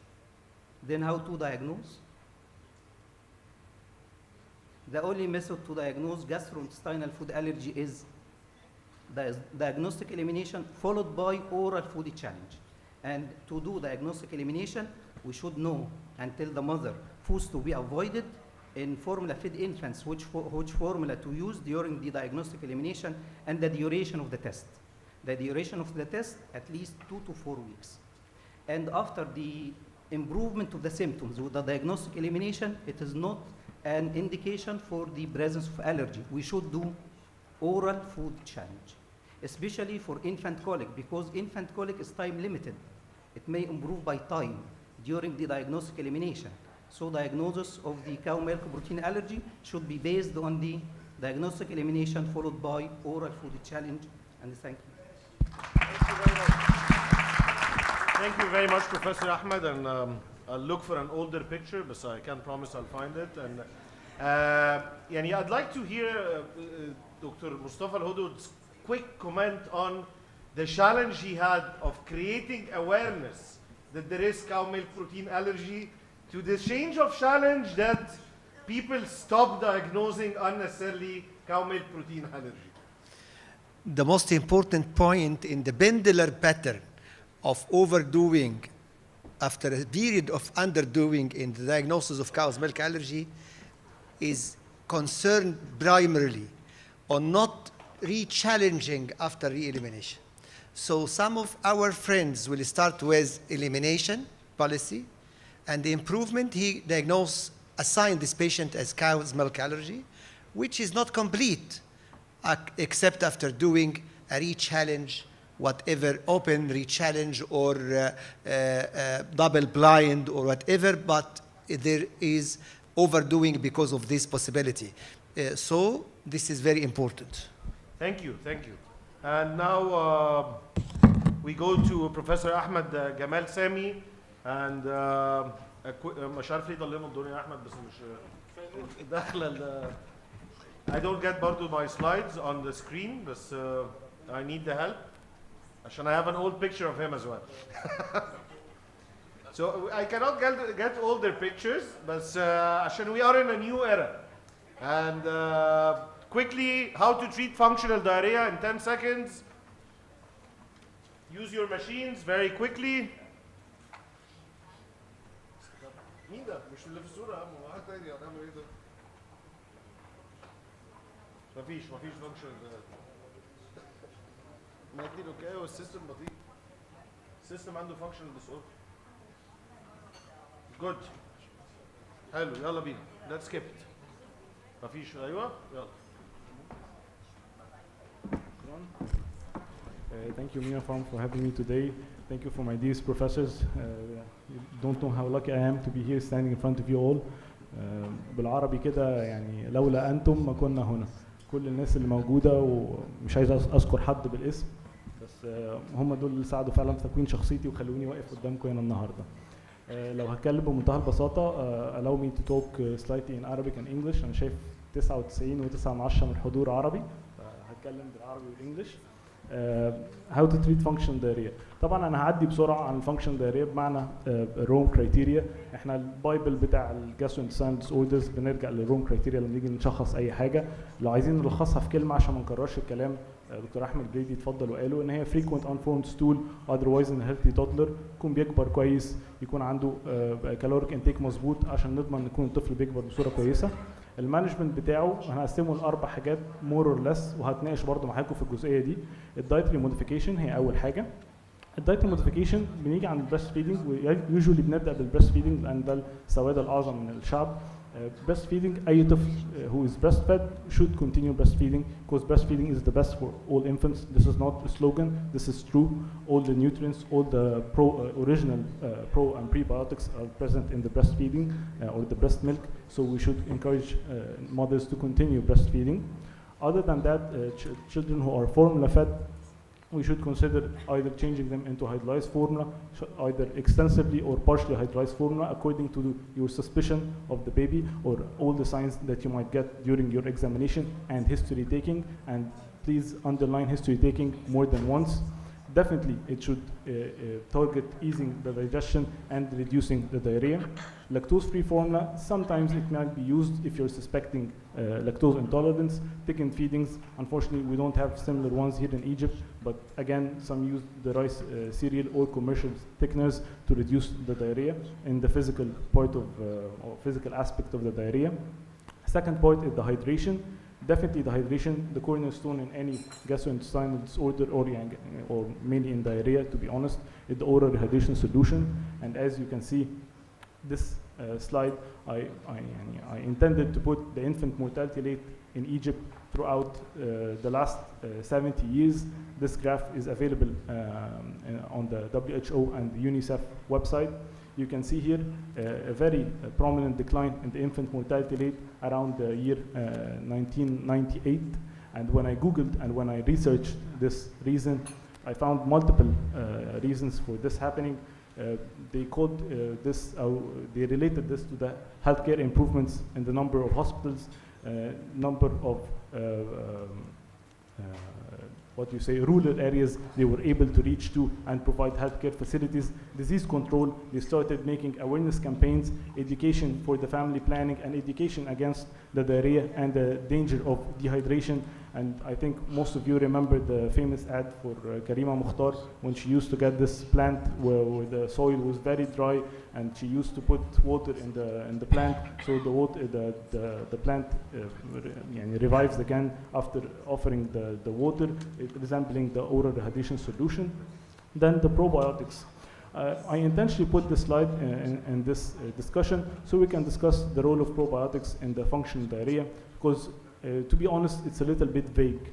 But what we cannot argue about is the use of the lactobacillus or the bifidobacterium strains in reducing the inflammation of the gastrointestinal disorders, enhancing gut barrier function, and regulating the bowel movements, especially if we know that there are potential benefits beyond functional diarrhea in all various digestive disorders, as we saw in the previous presentations in the infant colics and the infant regurgitation as well. Also the positioning. This is very important. This is not just regular things we say in our clinic. You should instruct the mother to keep her baby elevated, or even elevated slightly, either during sleeping or after feeding. The tummy time, this is a very famous word that most mothers use nowadays. It's used over the social media and used all over the television. How to encourage the mother to put her child in the tummy time or over his stomach while awake or while training him. Comfortable position. Comfortable clothing and comfortable position. Avoid wearing any tight clothing that might affect the gastric emptying or might affect the infant regurgitation and diarrhea. Last but not least, the parental reassurance and education. Parental reassurance comes before everything, because as we said, this is a functional disorder. It's not an organic disorder. So as we said, 90% of this function GI disorders come to an end by at least 3 to 12 months of age of the child, so they need reassurance. They should know that this is the natural evolution of the disease. They should know that crying and colic and repeated episodes of regurgitation does not mean by any means that the child has any abnormality, especially if you use the growth curve when you're talking with the family and we're explaining to them why you are reassured yourself, and reflect this reassurance over the other kid, over the other family members. Last but not least, more than 90% of those kids, the symptoms of those kids resolve spontaneously and progressively disappear. So thank you so much. Thank you. Thank you, Professor Ahmed, for this. And it's, as you can see, the spectrum of functional gastrointestinal disorder is huge, and I think we can take the whole day, but I'll follow what Professor Mustafa said. We're going to keep it to 45 minutes. We still have 10 more minutes very quickly to finish. And Mohammed Al-Ghandour is a fisherman by day, doctor by night. مش عارف هو بيصطاد في العيادة ولا بيصطاد في البحر، بس يعني مش عارف أنهي واحدة اللي فيهم الصيد. بس we're gonna just ask very quickly. Pharmacotherapy is not the first treatment in all but one functional gastrointestinal disorder. What it is and why. And معرفش الصورة دي شكله زي الممثل ده. صح ولا أنا غلطان؟ He looks like this actor. You know this actor, Flavia? This is our Egyptian form. Whenever a parent uses pharmacotherapy, he starts becoming fast and furious.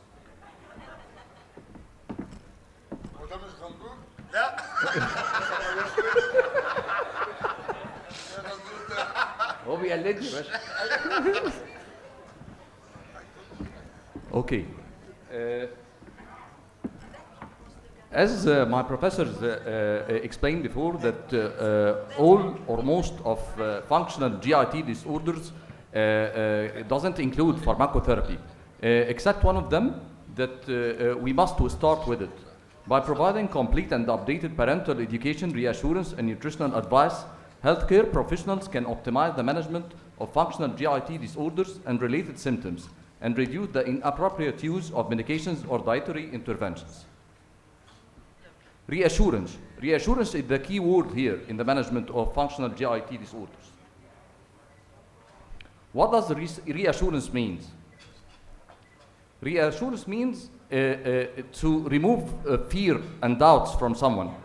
And assurance means to give confidence for someone. يعني تطمن حد وإن أنت تزرع الثقة في الآخر. So reassurance is removing doubts and fears, while assurance is to give confidence. How to reassure parents about functional GIT disorders? 3 main points. You should first tell them that the functional GIT disorders in infants and toddlers are common. Also, though the baby and probably the family are suffering, he's not sick. Usually, functional GIT disorders improve or disappear with time. So we'll go through the expected time of disappearance of the symptoms of functional GIT disorders. For infant regurgitation, it usually resolves by the age of 1 year. The infant colics, it usually resolves by the age of 5 months. Functional diarrhea by the age of 5 years. And functional constipation. Here is something conditional. In case of successful long treatment, the outcome will be good in 80% of the cases along the first year of life. Management of infant regurgitation at a glance. As my professors explained, reassurance is the key word. There is no pharmacotherapy whatsoever in management of regurgitation. Smaller feedings, it has little evidence. Positioning, the fear of sudden infant death syndrome with some positioning techniques that was advised before for the management of infant regurgitation. And thickening, it might be effective. If cow milk protein allergy is suspected, elimination and challenge, as Dr. Ahmed Hamdi explained. Treatment of infant colic at a glance also. Reassurance and support, probiotics, no medication whatsoever. Lactobacillus reuteri, dietary interventions like hydrolyzed formula, low lactose, prebiotics, beta palmitates. The 5 S's that Dr. Muhammad Omar explained. Treatment of functional diarrhea at a glance. Reassurance, no pharmacotherapy whatsoever, and nutritional intervention like reviving the diet with daily diet, dairy, defecation, diary, overfeeding, fruit juices, fructose, sorbitol. We try to decrease the fruit juices and the fructose and sorbitol in the diet of the child, so we decrease the diarrhea. Treatment of functional constipation in infants. As we previously explained, this is the only type of functional GIT disorder that includes pharmacotherapy. Every time we say that the reassurance is the first step in the management of functional GIT disorders. Here, I think we should rearrange the management. We should start first by the disimpaction and evacuation, and to avoid painful defecation. And then we can reassure later and use others like probiotics, prebiotics, hypoallergenic formulas, and behavioral modification. What is the pharmacotherapy of pediatric functional constipation? The polyethylene glycol is a safe choice. It can be used from the age of 6 months. It can be used for disimpaction during the period of disimpaction and evacuation, and it can be used as a maintenance therapy also. The lactulose is a very safe choice also. It can be used from the age of, below the age of 6 months, and it can be used for a long time without accommodation or dependence. And the rectal treatment, as we discussed, it can be done by using oral therapy like polyethylene glycol with a different dose, and also it can be done by rectal evacuation. The maintenance dose for polyethylene glycol is 0.5 gram per kilogram per day. And you can adjust the dose according to the response. This dose is for the maintenance, but the dose for evacuation and disinfection can be up to 1.5 gram per kilogram. The lactulose is 1 to 3 milli per kilogram per day. There are common mistakes that usually either the doctor don't stress on them at the clinic or the parents don't follow. For example, once they are happy with the disinfection and they are happy by the stool getting softer, they stop treatment. But we should stress on this at all our clinics. Maintenance treatment should be continued for at least 2 months. All symptoms of constipation should be resolved for at least 1 month before discontinuation of treatment. Treatment should be decreased gradually. This paper from 2016 about pharmacological interventions on early functional gastrointestinal disorders. The summary of the paper, that the evidence of pharmacological treatment of functional GIT disorders, infant regurgitation, alginates like sodium alginate and magnesium alginate may be considered if symptoms are severe, but mainly there is no pharmacotherapy in infant regurgitation. Infant colic and functional diarrhea, no evidence of pharmacological treatment. Functional constipation, lactulose is recommended for infants younger than 6 months of age, whereas in older infants and in children, polyethylene glycol with or without electrolytes represent the first line therapy for both fecal disinfection and maintenance. الخلاصة. In the management of functional GIT disorders, except constipation, pharmacotherapy is useless, hazardous, or at least no proven benefit. Thank you.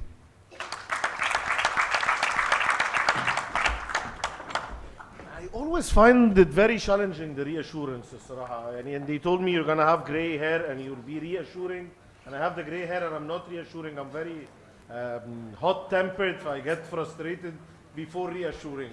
But it is a very hard skill. Thank you very much. And ختموها مسك زي ما بيقولوا. والنبي بصوا الصورة دي جميلة ازاي. بصوا الدكتور ايمن ايميل بيبص على الترجيعة كده بحنية وعمال يبص لها ده جير ولا جيرد كده. جير ولا بتبص لهم كده كل مرة؟ ماشي. السؤال جير ولا جيرد؟ انت تفه ذهبية. خليل حاطط لي الصورة ديت وعمال بيقول لي وانت باصص على الترجيع، فافتكرت الاعلان اللي بيقول لك تحس بالترجيع حاجات كده. Anyhow, I'm very pleased to be with you today and welcome Professor Flavia here in Egypt. Nice to see you. طبعا Professor Blady and all chairpersons, professors and my colleagues. Today I'm going to talk about is it GERD or GERD, and in simple words for you to start with, is it GERD or GERD? As you can see here,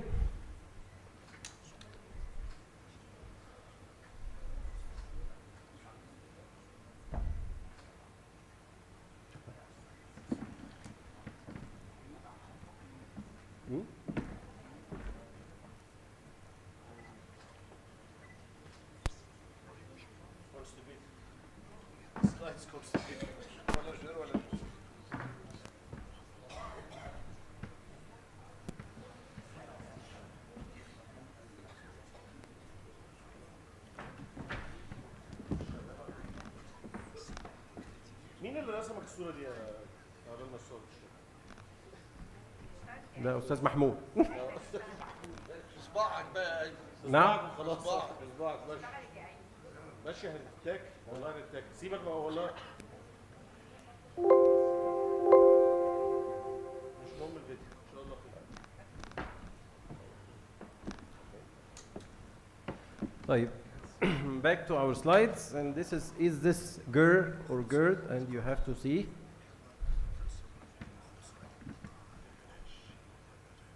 What about the other baby?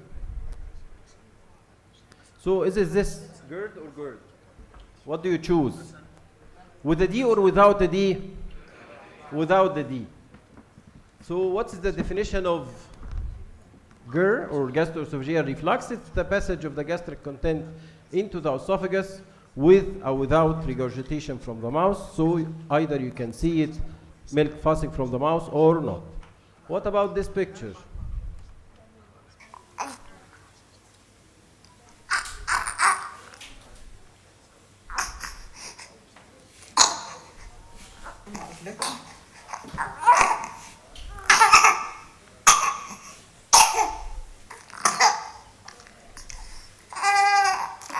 So, is it GERD or GERD? It's GERD. Why it is GERD with a D? Because we have the troublesome symptoms or complications. So if you have a troublesome symptoms like cough, irritative cough, choking, anything like this, aspiration, lots of things will go through the GERD and affect the daily function and or complications. And if you do an upper endoscopy, my phone number is here if you send the endoscopy, as you can see, you have the lower esophagitis and the irritations. What about this one? Is this GERD or GERD?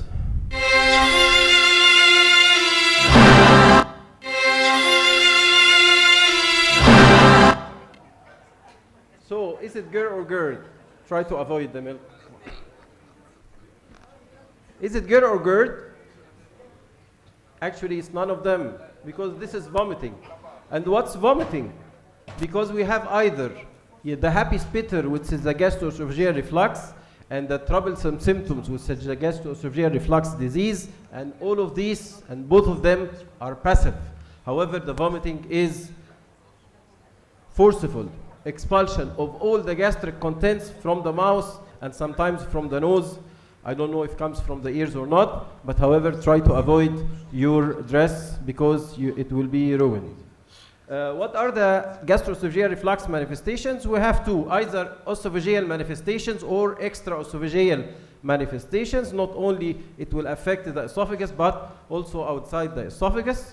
As you can see here, the esophageal manifestations, you will have crying, irritability, dysphagia, refusal of oral feeding, gross faltering, sleep disturbance, arching, regurgitation and vomiting, and all these for typical reflux. And if we go outside the extraesophageal reflux,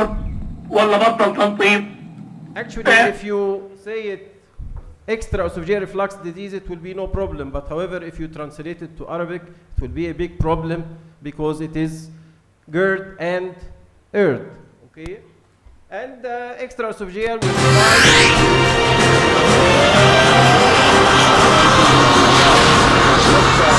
acid will fly to reach high up. It can reach high up to the respiratory tract, leading to chronic cough, secretory otitis media, pharyngitis, and also adenoids. And also, it can go to the respiratory tract, leading to laryngitis and stridor, and lots of the ENT doctors will find hyperemia in the larynx and tell you that this is due to reflux, recurrent wheezing, and choking and aspiration, and this is the complications. These are the complications and can lead to recurrent pneumonia and life-threatening events, and that's why the complication. So in short, for general pediatricians, they have to differentiate between GER and GERD, and this is the rule. That's why it has been published as an infant questionnaire. You will ask certain questions and will give some scores for them, and this is a scoring system to select infants who will need further management according to the score. The GERD questionnaire will ask about how often does the baby usually spits up, how much does the baby usually spits up, a teaspoon or more, does the spit come seep uncomfortable, he refuses the feeding, trouble in gaining weight, crying a lot after feeding, cries and refuses more than normal, how many hours, about fussing, having hiccup, have spells of arching the back, because arching the back is one of the real manifestations of GERD, and stopped breathing leading to apnea or something like this. And according to the score from total of 25, if the score is less than 7, then this will need no pharmacological therapy. However, if the score from 7 to 9 or more than 9 will lead to pharmacological therapy. And thank you very much for today. Thank you, Khalil, for preparing this talk. He has been tired a lot from receiving the slides from all of us except me. You could have seen all the videos that Ayman had. You can understand how much of data this was. But thank you, Ayman. Ayman has a studio at night. مناظير الصبح وstudio بالليل. Unbelievable presentation. Thank you very much. We have time for a quick 2 questions from the audience. Not a must, على فكرة. If you don't have questions, it's okay. We can move on. Any questions from the audience? So let me ask Flavia, do Italian doctors have the power of reassurance? Yes, they do have some. Okay, good. Mamma mia, tomato sauce, stuff like that? Yeah, the problem is that now... But they're hot-tempered as us. They have the patience of the pediatrician of reassuring, it will take a time and go away. I was just finishing to say this, that in Italy we have a peculiar system that's unique in all over the world. So pediatric care is paid by the government. So every child gets pediatrician specialties for free. Every spit is taken care of, every colic is So, taken care of. yeah. So they gain a lot, the pediatrician gain a lot of money, but they don't have so much time. So the mothers go to the specialist and they get reassurance. But now, the perception of colic now in Italy, the mothers know perfectly the baby has to take again. I'm sorry, I'm not just saying what's happening in Italy. They gave probiotic immediately from the very beginning, and now the incidence is decreasing a lot.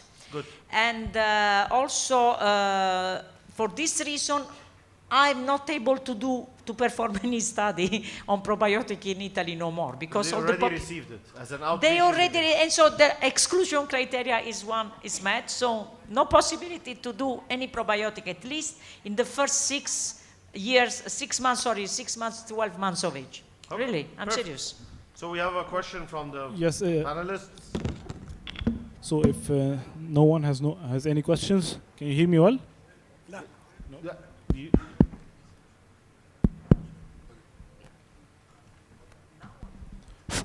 So if no one has any questions, if I may say, I have just a small comment to Professor Flavia.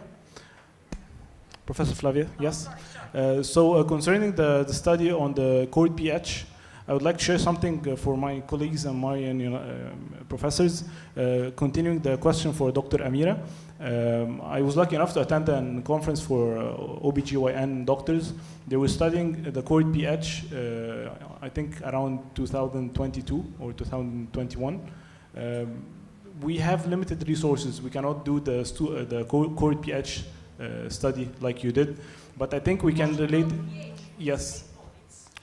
Yeah, we have limited resources anyway, so I think we can relate to something more clinical so other physicians can make the best out of this.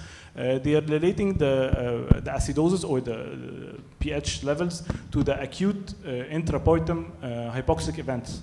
So if this child is born after cord prolapse or after placental abruption or anything like this, I think it would be much easier for us to predict the incidence of the infant regurgitation and functional GI disorders, and subsequently the usage of the probiotics. So even if by history taking, if you have this kind of neonate or this kind of baby, perhaps you might consider using the probiotics for such a child. Yeah, this is a good point, but you need evidence, to put it as a indication. You cannot say every child who is going back to asphyxia, because I know for sure that the baby from asphyxia has got for sure low blood pH. This, you are right.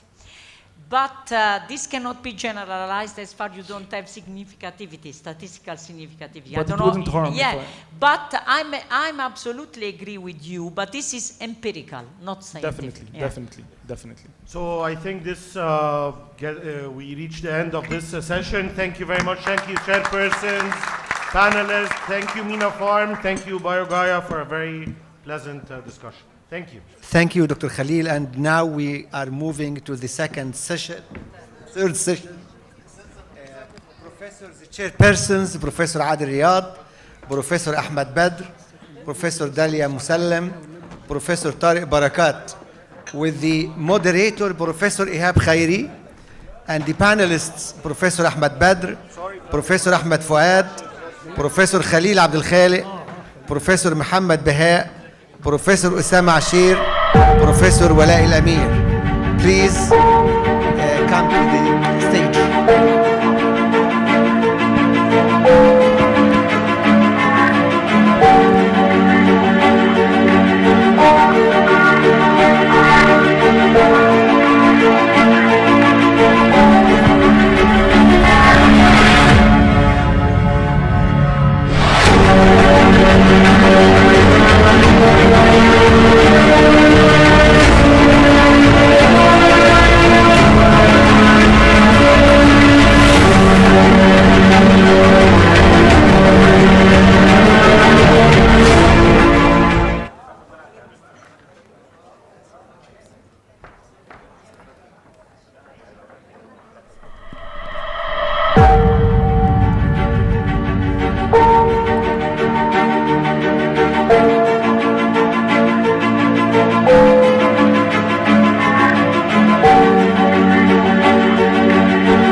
Professor Ihab will moderate this session.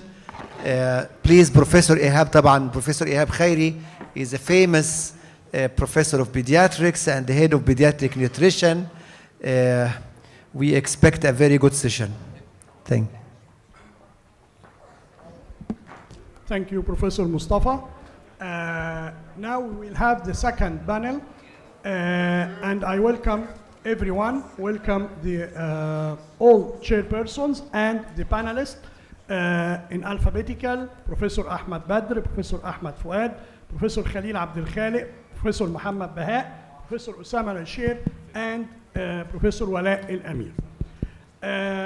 First question will be to Professor Ahmed Badr. Now, Professor Ahmed, we want to know what is dysbiosis and what are its causes.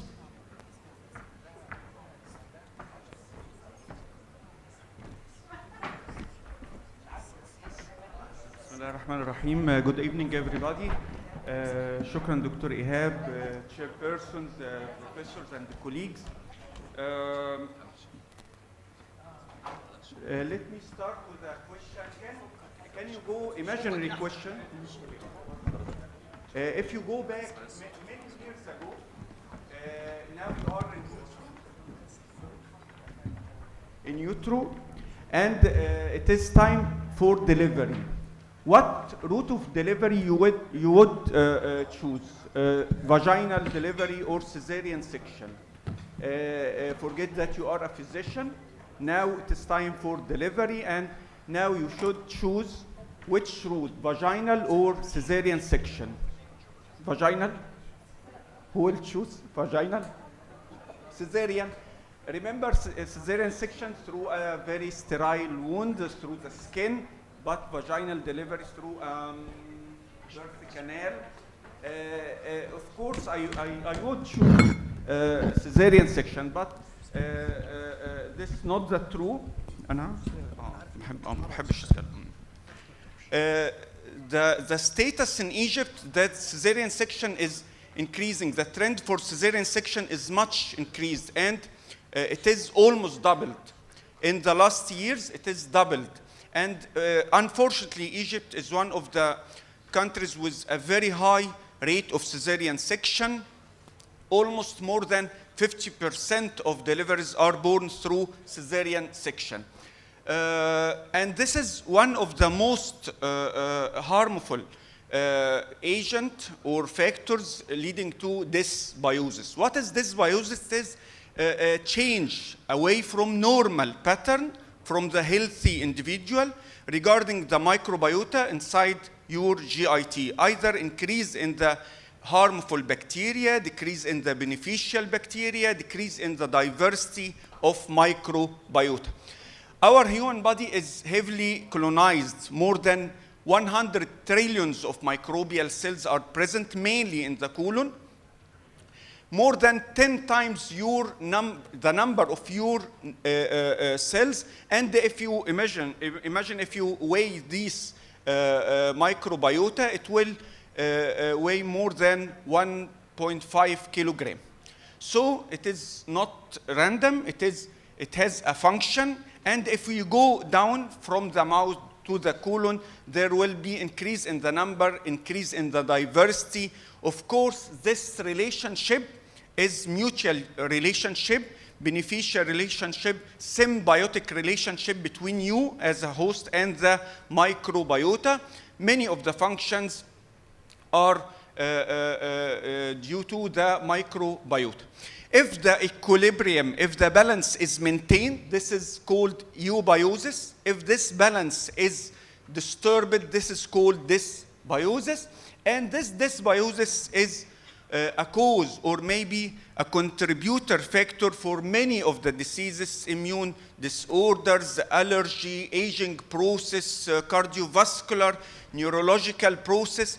So to sum up, the main factors leading to dysbiosis is feeding, breastfeeding versus formula feeding, the mode of delivery, and the abuse of antibiotics. Antibiotic abuse is a major disturber of the gut microbiota. So when you prescribe antibiotic, you should be careful about the judicious use of antibiotics, not only to decrease antibiotic resistance, but also to decrease the harmful effect of antibiotics on your microbiota. You know, many of the physicians, unfortunately, are prescribing antibiotics without a proper indication.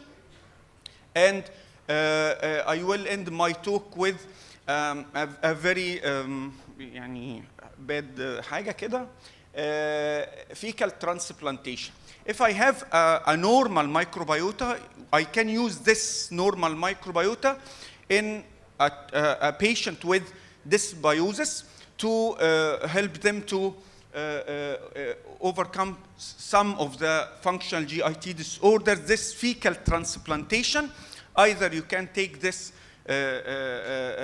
material through the mouth or through the colon, through endoscopy, and this is the rationale, the rationale of the use of beneficial microbiota for the treatment of many of the health disorders. Thank you. Thank you, Professor Ahmed. So to maintain eubiosis, it's better to have full-term delivery, and we should encourage breastfeeding, encourage vaginal delivery, avoid environmental pollution, the abuse of antibiotics, and hospitalization. Now we will shift to the second question. Is there a rule for nutritional therapy in functional gastrointestinal disorders? Please vote, yes or no.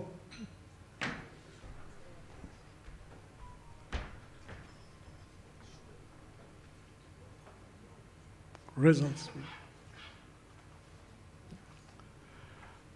Okay, 95% voted for yes.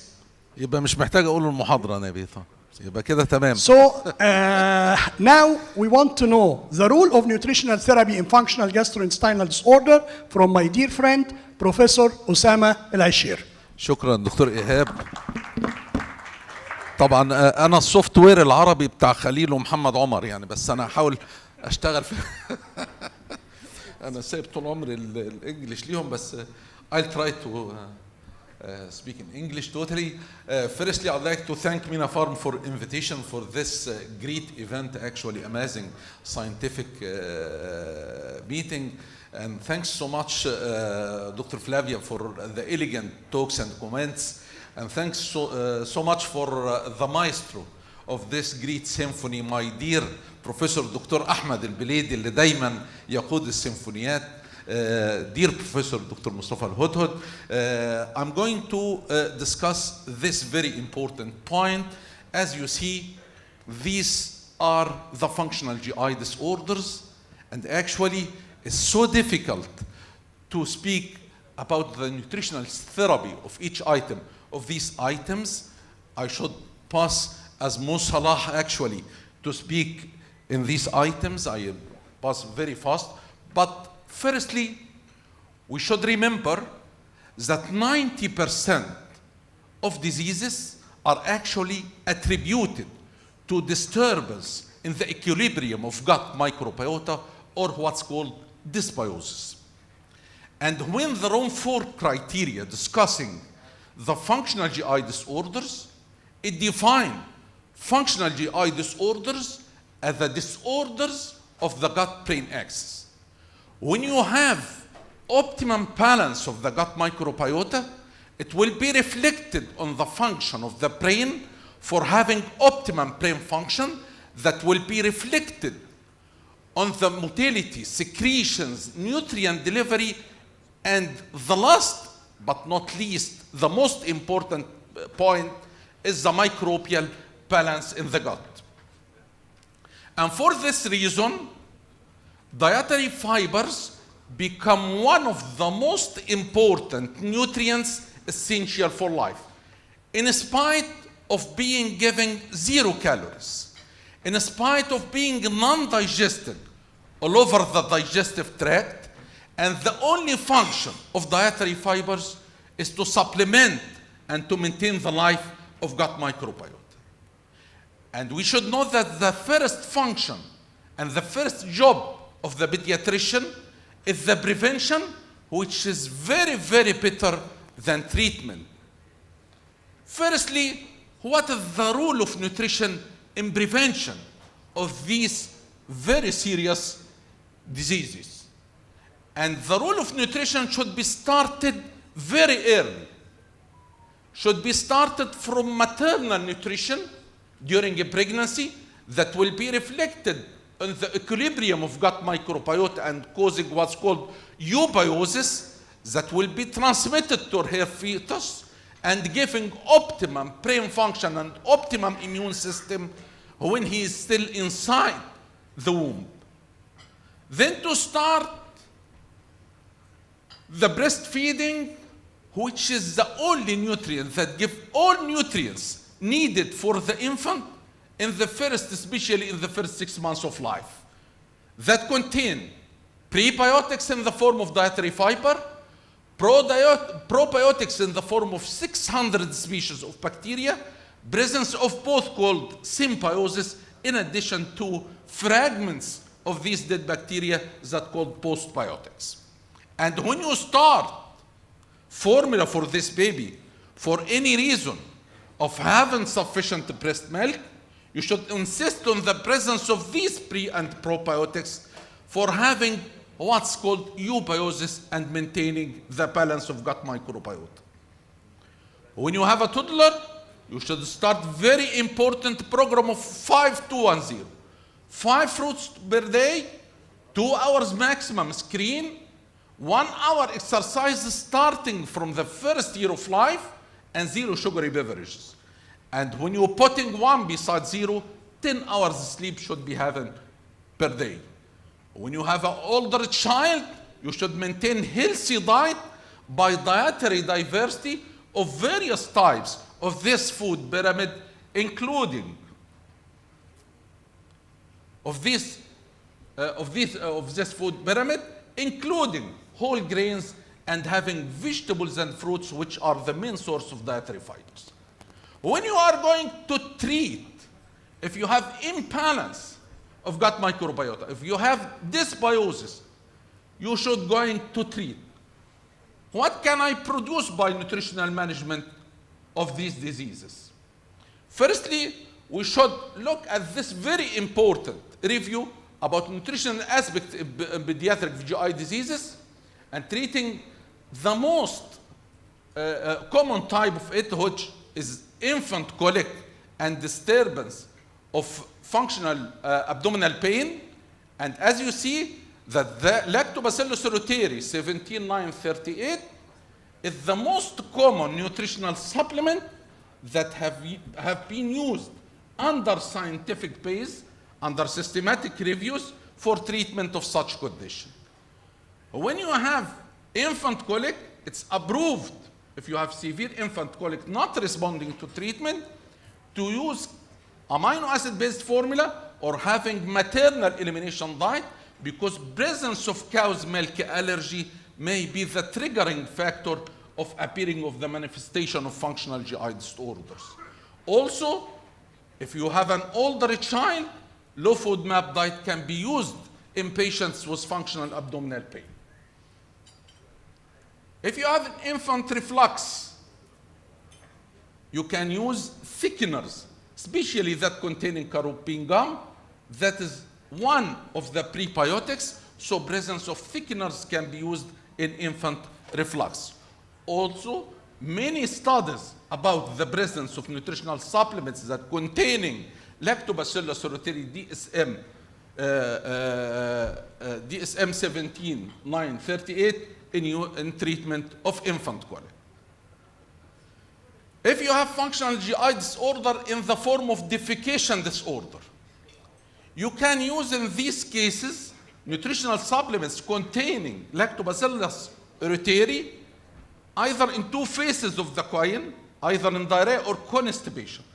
Because one of the important actions of Lactobacillus reuteri is regaining the motility of the gut to the normal, either in diarrhea or in constipation.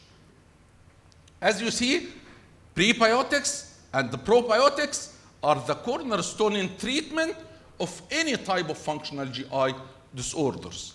And actually, last slide, it's actually the time to be doctors of the future predicted by Thomas Edison since about 200 years. Future doctors who no longer treating diseases with drug, but treating and preventing diseases with nutrition. And thank you. Thank you, Professor Osama. Actually, nutrition is very important. Is it true, Professor Sana? The mother of nutrition in the Middle East, Professor Sana. Thank you, Osama. And now we'll shift to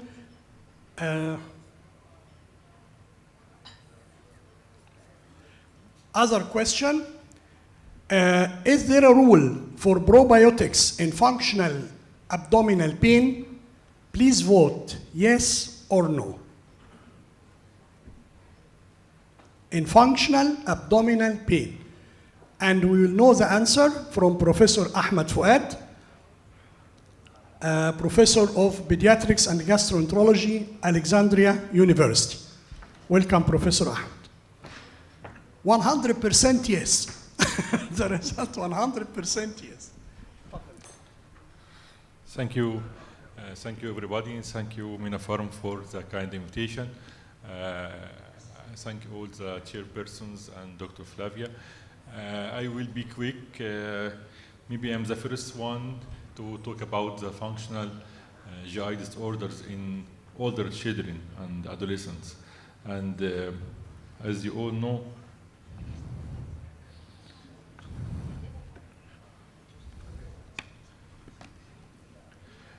we, as usual, classify the functional abdominal pain disorders into 4 categories. Irritable bowel syndrome, which is by far the most common type occurring in older children and adolescents. It's abdominal pain that is associated with a change in the bowel movement, like having diarrhea or having constipation. The second type is functional dyspepsia, which is pain which is felt in the upper abdomen, accompanied with a symptom of dyspepsia or fullness or heartburn. The third type is a functional abdominal pain, which is isolated peri-umbilical or vague abdominal pain without any other symptoms. The last type is the abdominal migraine, which is different because it's the only one which is occurring in episodic attacks in the form of severe abdominal pain accompanied with vomiting and headaches, sometimes severe enough to cause misdiagnosis like appendicitis or peritonitis. Irritable bowel syndrome is by far the most common type, and luckily it's the most common type that is responding to probiotics. What is the rationale for using probiotic in treatment of functional abdominal pain is the presence of dysbiosis. Children with functional abdominal pain has dysbiosis in the form of increased harmful bacteria with gas producing and less bifidobacteria and firmicutes. This dysbiosis causes abdominal pain through increasing the visceral hypersensitivity while altering the gut motility and increasing the production of intestinal gas, together with affection of or increasing the epithelial permeability, which cause local inflammation. All these changes are perceived in some children and adolescents as having pain with affection of the bowel movement.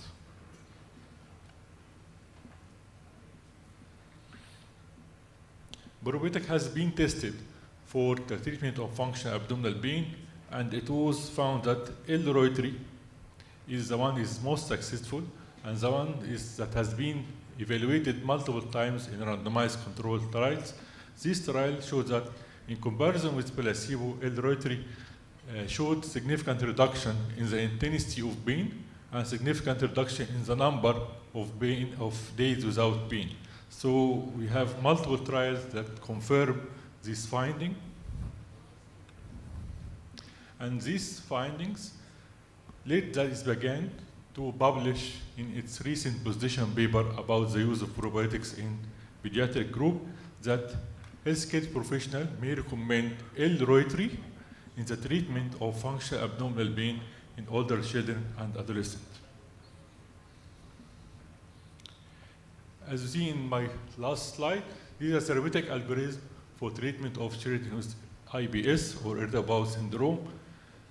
Of course, before shifting to any drugs, we try to manipulate the diet. We try to address the psychosocial issues like anxiety or stress or bullying at school and etc.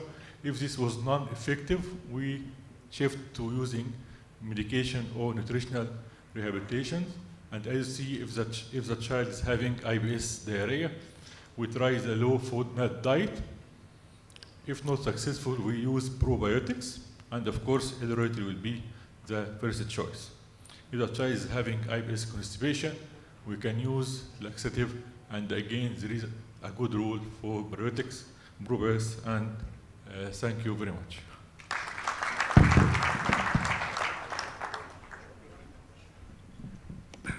Thank you, Professor Ahmed.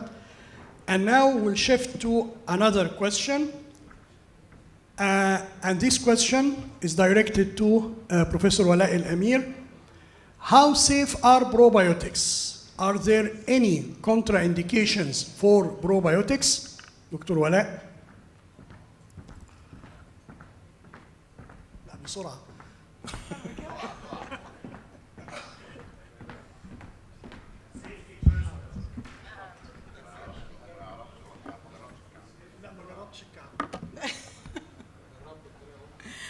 I would like to thank BioGaia for the amazing launch.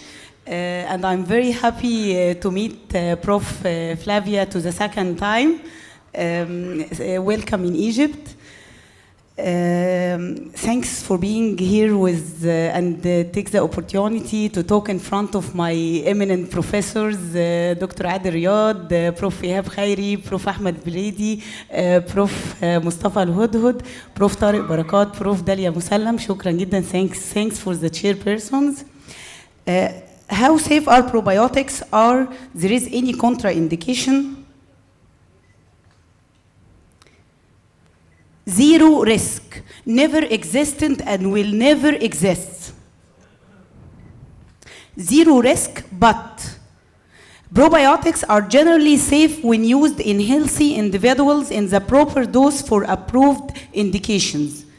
some health risk في ال prematures and immunocompromised. في فرق بين البروبايوتكس والفارمابايوتكس، كان استاذنا الغالي بروف احمد البليدي بيتكلم عليها. البروبايوتكس ممكن تبقى موجوده في الدايتري سبلمنتس وبتبقى دايركتد ل فانكشنز او ستراكشرز، على عكس الفارمابايوتكس بتبقى دراجز وبيبقى ليها انديكيشنز واضحه ومعروفه. البروبايوتكس administrations to infants between 0 and 24 months is safe، فبنستخدمها من day 1 في اليونيتس ولحد سن سنتين. ال NIH بتقول ان many probiotics are also as dietary supplements which don't require FDA approval before they are marketed. يبقى اي dietary supplement ممكن يتحط فيها البروبايوتكس ومش لازم تاخد FDA approval، ومش لازم يقول لك ايه السترين. يعني ممكن يبقى زبادي فيها بروبايوتكس، ممكن يبقى اي فود supplements فيها بروبايوتكس، بس بيقولكش indications ليها واضحه، ولا بيقول ان هي مثلا for infantile colics و not allowed ان هو يتقال كده، وما بيبقاش واخد FDA consent. If a probiotics is going to be marketed as a drug for treatment of the disease لازم يكون فيها الكرايتيريا دي، لازم تكون safe, effective, clinical trials معمولة عليها approved by the FDA. وطبعا بالنسبة للسيفتي والكلينيكال ترايل والافيكاسي شكرا جدا لبايو جايا، يعني I trust البرودكت وبكتبه على طول، و very safe و very effective. The risk of harmful effect for probiotics is greater in people with severe illness or immunocompromised. Some probiotics products contain microorganisms other than listed in the label. يعني ممكن يبقى مكتوب فيها probiotics غير اللي مكتوبة في الليبلز بتاعتها، وده بيسبب contaminations وبيزود ال serious health risk. عشان كده ال NIH بتأكد على importance of using quality brands. عشان كده أساتذتنا الأفاضل كانوا بيتكلموا على الكواليتي بتاعة البايو جايا، دي مهمة جدا. الاسبيجان 2020 قالت برضو السيفتي و if all safety conditions are met. يعني ايه if all safety conditions are met؟ يعني لازم يكون في product safe والكواليتي بتاعته عاليه، بينشور الكوريكت برودكت ايدنتيتي از ذا سترين ليفل، بيتقال السترين اللي فيه والانديكيشنز بتاعها. البروبايوتيك products for premature infant should be manufactured according للcurrent good manufacturing practice اللي هو CGMP guidelines. يعني لو هنعمل سترينز مخصوصه للبري تيرم لازم تتعمل بكرايتيريا معينه. Natural or negative recommendations, no recommendations regarding use of reuteri in preterm infants to reduce the risk of mortality أو NEC necrotizing enterocolitis or sepsis. البايو جايا not recommend إن هو يتاخد فيها، دي recommendations بتاعت الاسبيجان 2020. يا رب ما كنتش طولت، ومبسوطة جدا إن أنا معاكم. ميرسي جدا. لا ثانك يو. الحقيقة ما كنتش متخيل انك تقوليها سريعه كده، بس actually probiotics are considered safe except in certain conditions as Wala told us. Now we will shift to the other question. What are the principles of choosing prebiotic for your patients? Which one of these? Matching the strain with the targeted disease or condition, type of formulation, dose used, sources, manufacturing quality control and shelf life, or all of the above. Please vote. And we will hear the answer from Professor Muhammad Baha. دكتور محمد الحقيقة طلع عيني عشان يجيب لي السلايدز، مش قادر ما اقولش يعني. جايب لي السلايدز 11 بالليل امبارح، تمام؟ بس هو حبيبي. استنى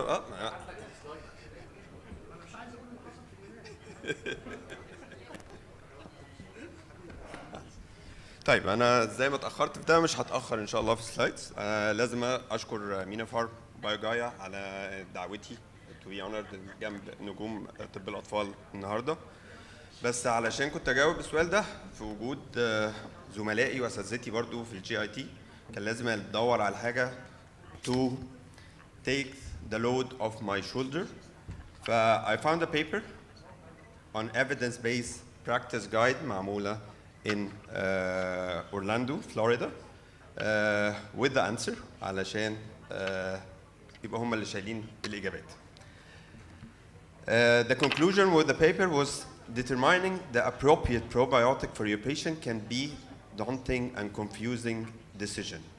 Our review found the efficiency of probiotic is largely dependent upon 3 factors: the mode specificity, the strain specificity, and the disease specificity. Randomized trials are preferred avenue to achieve a recommendation for probiotic application across the spectrum, and they all concluded that we need more trials for each strain and for each disease specificity. Throughout the table, you're going to find the first column for the strong action of each strain to a disease, a specific disease, then moderate, then the weakest. And we can find all across the Lactobacillus reuteri found in the colic row and in the pediatric acute diarrhea also. So what type of formulation we have? In probiotic, we are also available in wide range of formulation, either in yogurt, fermented beverages, powdered in sachets, or capsules, tablet, or drops.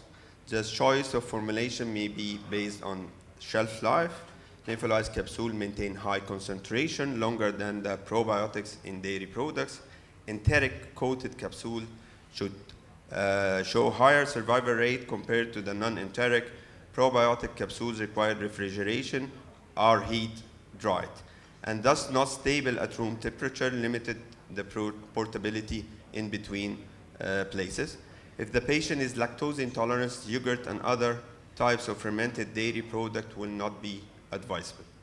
So what is the dose recommended for everything? We're gonna find a very common sentence or word. It's called adequate amount. Although some of my colleagues just stated the amount of SFU recommended for each strain. But the thing is about probiotics, it's a nutritional supplement, so it's not regulated or screened by as medicine. So more or less, as a doctor or as an advisor, you have to search for the manufacture process, because that includes the quality of the product you are prescribing or advising for. So manufacturing process, stability over time, and type of formulation has been found to be significant factor in the effectiveness of the final product. The safety about it, like Dr. Wala just said, it's completely safe, but the use of probiotic in hospitalized patients with central catheters or who are immunocompromised may be contraindicated. Thank you.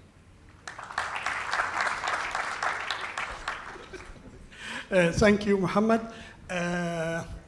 Before مسك الختام, I would like first, before Professor Khalil, I would like to thank all of you and thank Mina Farm, thank BioGaia, thank all professors, and it was a great honor for me to attend the course of BioGaia Academy, which started in Stockholm and completed online. It was supervised by Professor Flavia, and I get a great benefits from this course. Now we will shift to the last question today. Do you think branding is relevant in probiotic market? Yes or no? And the answer will be from my dear friend and مسك الختام, Professor Khalil Abdel Khalid. Thank you, Professor Ihab, and vote. It's a very tough question, in my opinion. Branding relevant probiotic market. It's not medical, that's good. And maybe معانا دكتورة أماني فؤاد الماركتينج دايركتور في مينا فارم، كنت بغش منها ورا تقول لي أي حاجة عن البراندنج والماركتينج. بس yes, you all said yes. We live in a world of branding. And I think in the BioGaia I took this challenge. 30 years of probiotic science. I didn't expect this number. I didn't expect they've been that focused, that determined, that يعني focused في حاجة extremely to the point و very innovative من سنة 1990 وستوكهولم بقى حاجة كده حاجة شياكة. السويد برضو الحاجات دي البلاد دي في حتة تانية خالص. بس definitely this is the thing. And the proof, actually the biggest proof of how strong this brand will be in Egypt is no one but the chairpersons of the day, is no one but every chairperson, every choice made, the panelists chosen. A brand for a company is like a reputation for a person. سمعته. You earn reputation by trying to do hard things well. And I think that BioGaia is trying to do something that's very hard from nature, very well, to help the biggest number of children and to make sure in this product, even if it goes away, there will be something new. لأن a successful brand is timeless. Well done BioGaia, and a big hand لBioGaia, و good luck in the Egyptian market إن شاء الله يعني. I am honored and privileged to be in this launch. وفعلا شركة حلوة. بص الاستراتيجي to improve the health of people around the world, offering first class مش business class, first class probiotic, حاجة يعني safe بقى والدوز والدلع كله. وبرافو. الmission to develop, market and sell well documented, the most research.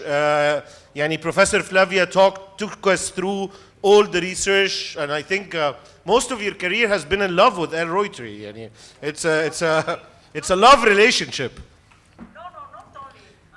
You're in love with many other ones. Good. That's good to have. Bravo innovation, and definitely as so Flavia gets a picture. A big hand for Flavia and welcome here. And this was she's talking about the BioGaia Academy. This is a company focused in science, in promoting science, in promoting health. Well done. And the steps approach: safety, tolerability, efficacy, price, simplicity. Thank you very much. And yalla, we end now. Thank you. Okay, thank you, Professor Khalil. I just 1 minute and I receive the questions. So the conclusion of this panel is that dysbiosis is any change in composition of commensal communities relative to that found in normal, healthy individuals. Nutritional management in cases of functional gastrointestinal disorder is the cornerstone in prevention and treatment. The only probiotics which were evaluated in multiple randomized controlled trials in cases of functional abdominal pain were Lactobacillus reuteri DSM 17938 and Lactobacillus rhamnosus GG. Compared to placebo, children taking Lactobacillus reuteri, there was significant reduction in pain intensity and increase in the number of days without pain. Probiotics are safe. Determining the appropriate probiotic for your patient can be a confusing decision. Reviews found that efficacy of probiotics is largely dependent on 3 factors: mode specificity, strain specificity, and disease specificity. And finally, the brand is very important, as told by Professor Khalil, and thank you. We have time for some questions from Dr. Amira.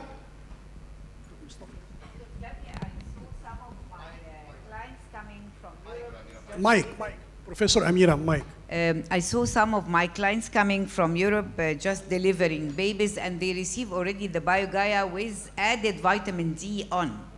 This is a new product. I saw it, the same bottle with vitamin D added, and they start to take it since birth as a routine. Is it start to be like a routine for the BioGaia, the probiotics with the vitamin D will be a routine, will be given for all kids without the indications we talked about, or what do you think?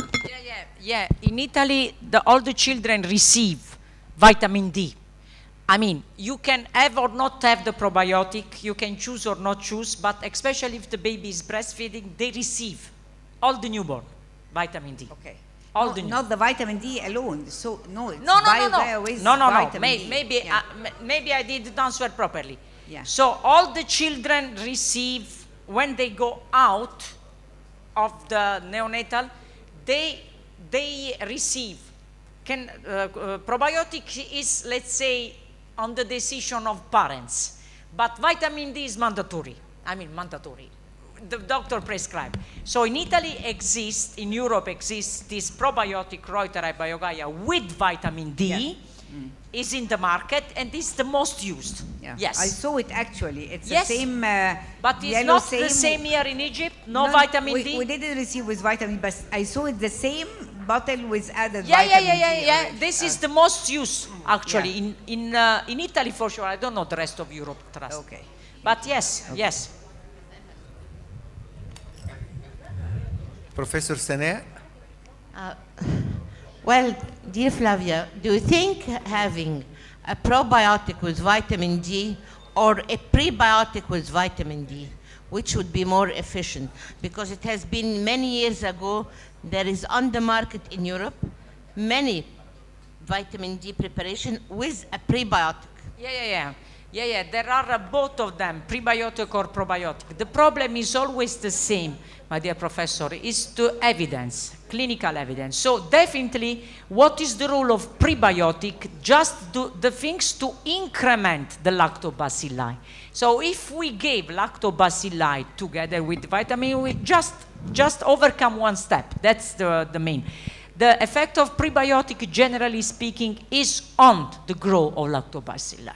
So both of them have efficacy. In my point of view, together, they strengthen the action of vitamin D. So definitely, I'm in favor to put it together, the probiotic with the vitamin D, in the efficacy of immune response. And that's it. Yeah.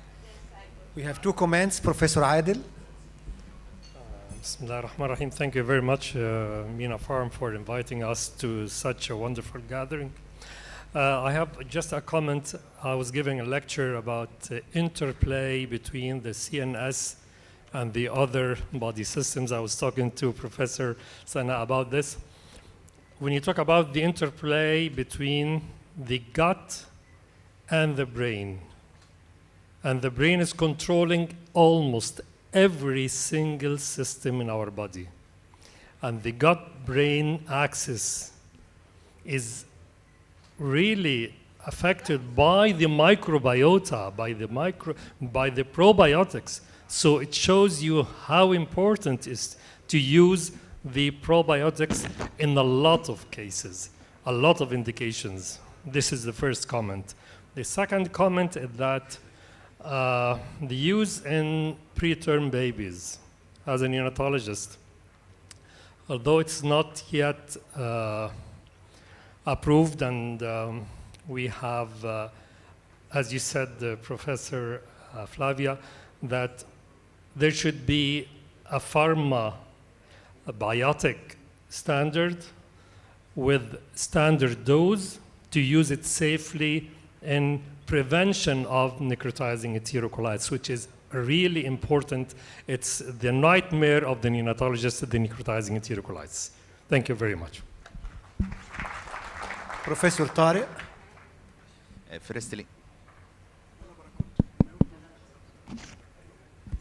Firstly, thank you.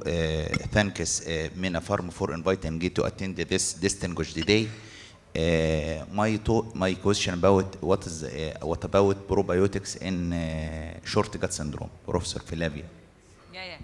There's been a lot of debate. We were talking about with Olivier Goulet, as you know, is basically the man who invented the story of short chain and this, or the short intestine, short bowel syndrome, and also the handle of the intestinal transplantation.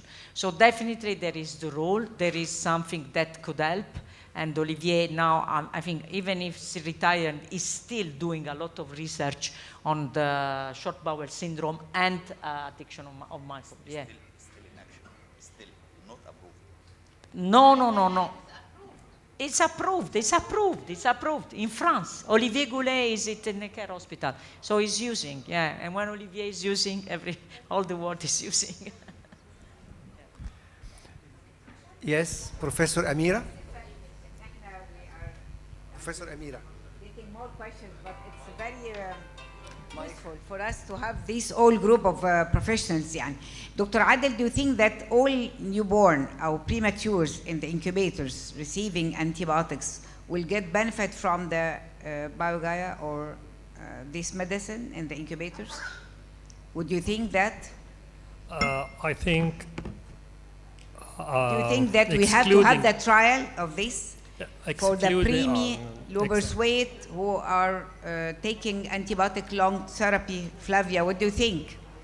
Should it be a routine to be given for that, hand in hand with the antibiotics?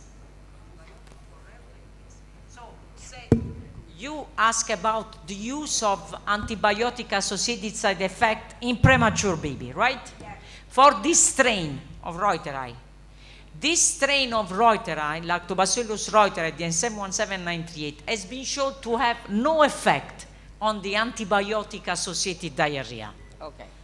Generally, in newborn, in premature, no study in premature, but a lot of study in newborn and older children for antibiotic-associated diarrhea, no effect. But if the question is, do we have to supplement the newborn premature baby in the incubator if they take antibiotic or to prevention of necrotizing enterocolitis? The answer is yes. And second question is, which strain? So guidelines, because there have been a lot of, well, we published this last guidelines 2020. The strain identified to protection the newborn for antibiotic associated, for the necrotizing enterocolitis is Lactobacillus GG, and a combination of 3 bifidobacteria with the Streptococcus thermophilus, so basically a postbiotic. These are on the guidelines, are open. You go on JPGN pages, you download for free. Okay, thank you. Thank you, dear friends. And we are ready now. Dr. Diana will present a feedback for this symposium activity. At the end of this activity, we will take 3 questions from the dear professors and doctors to give our feedback. Yes, please.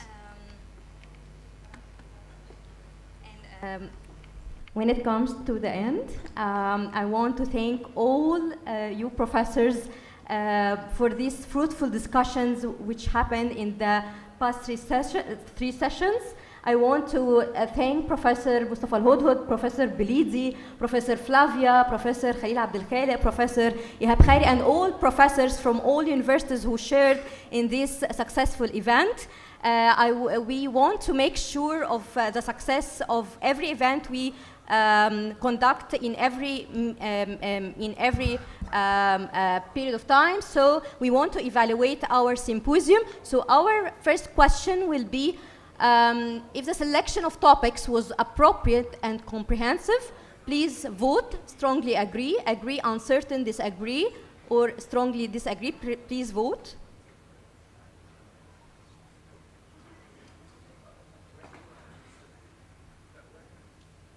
Impressive. And for the second question, please. New scientific data was provided. Strongly agree, agree, uncertain, disagree, strongly disagree. Please vote.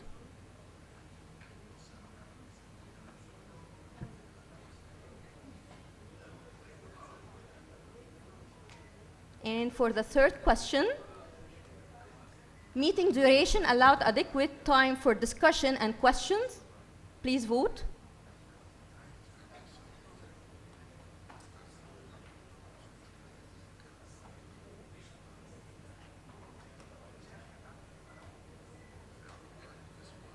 Okay, thank you very, very much, and hope you a very successful launching symposium, and thank you. Thank you, dear professors.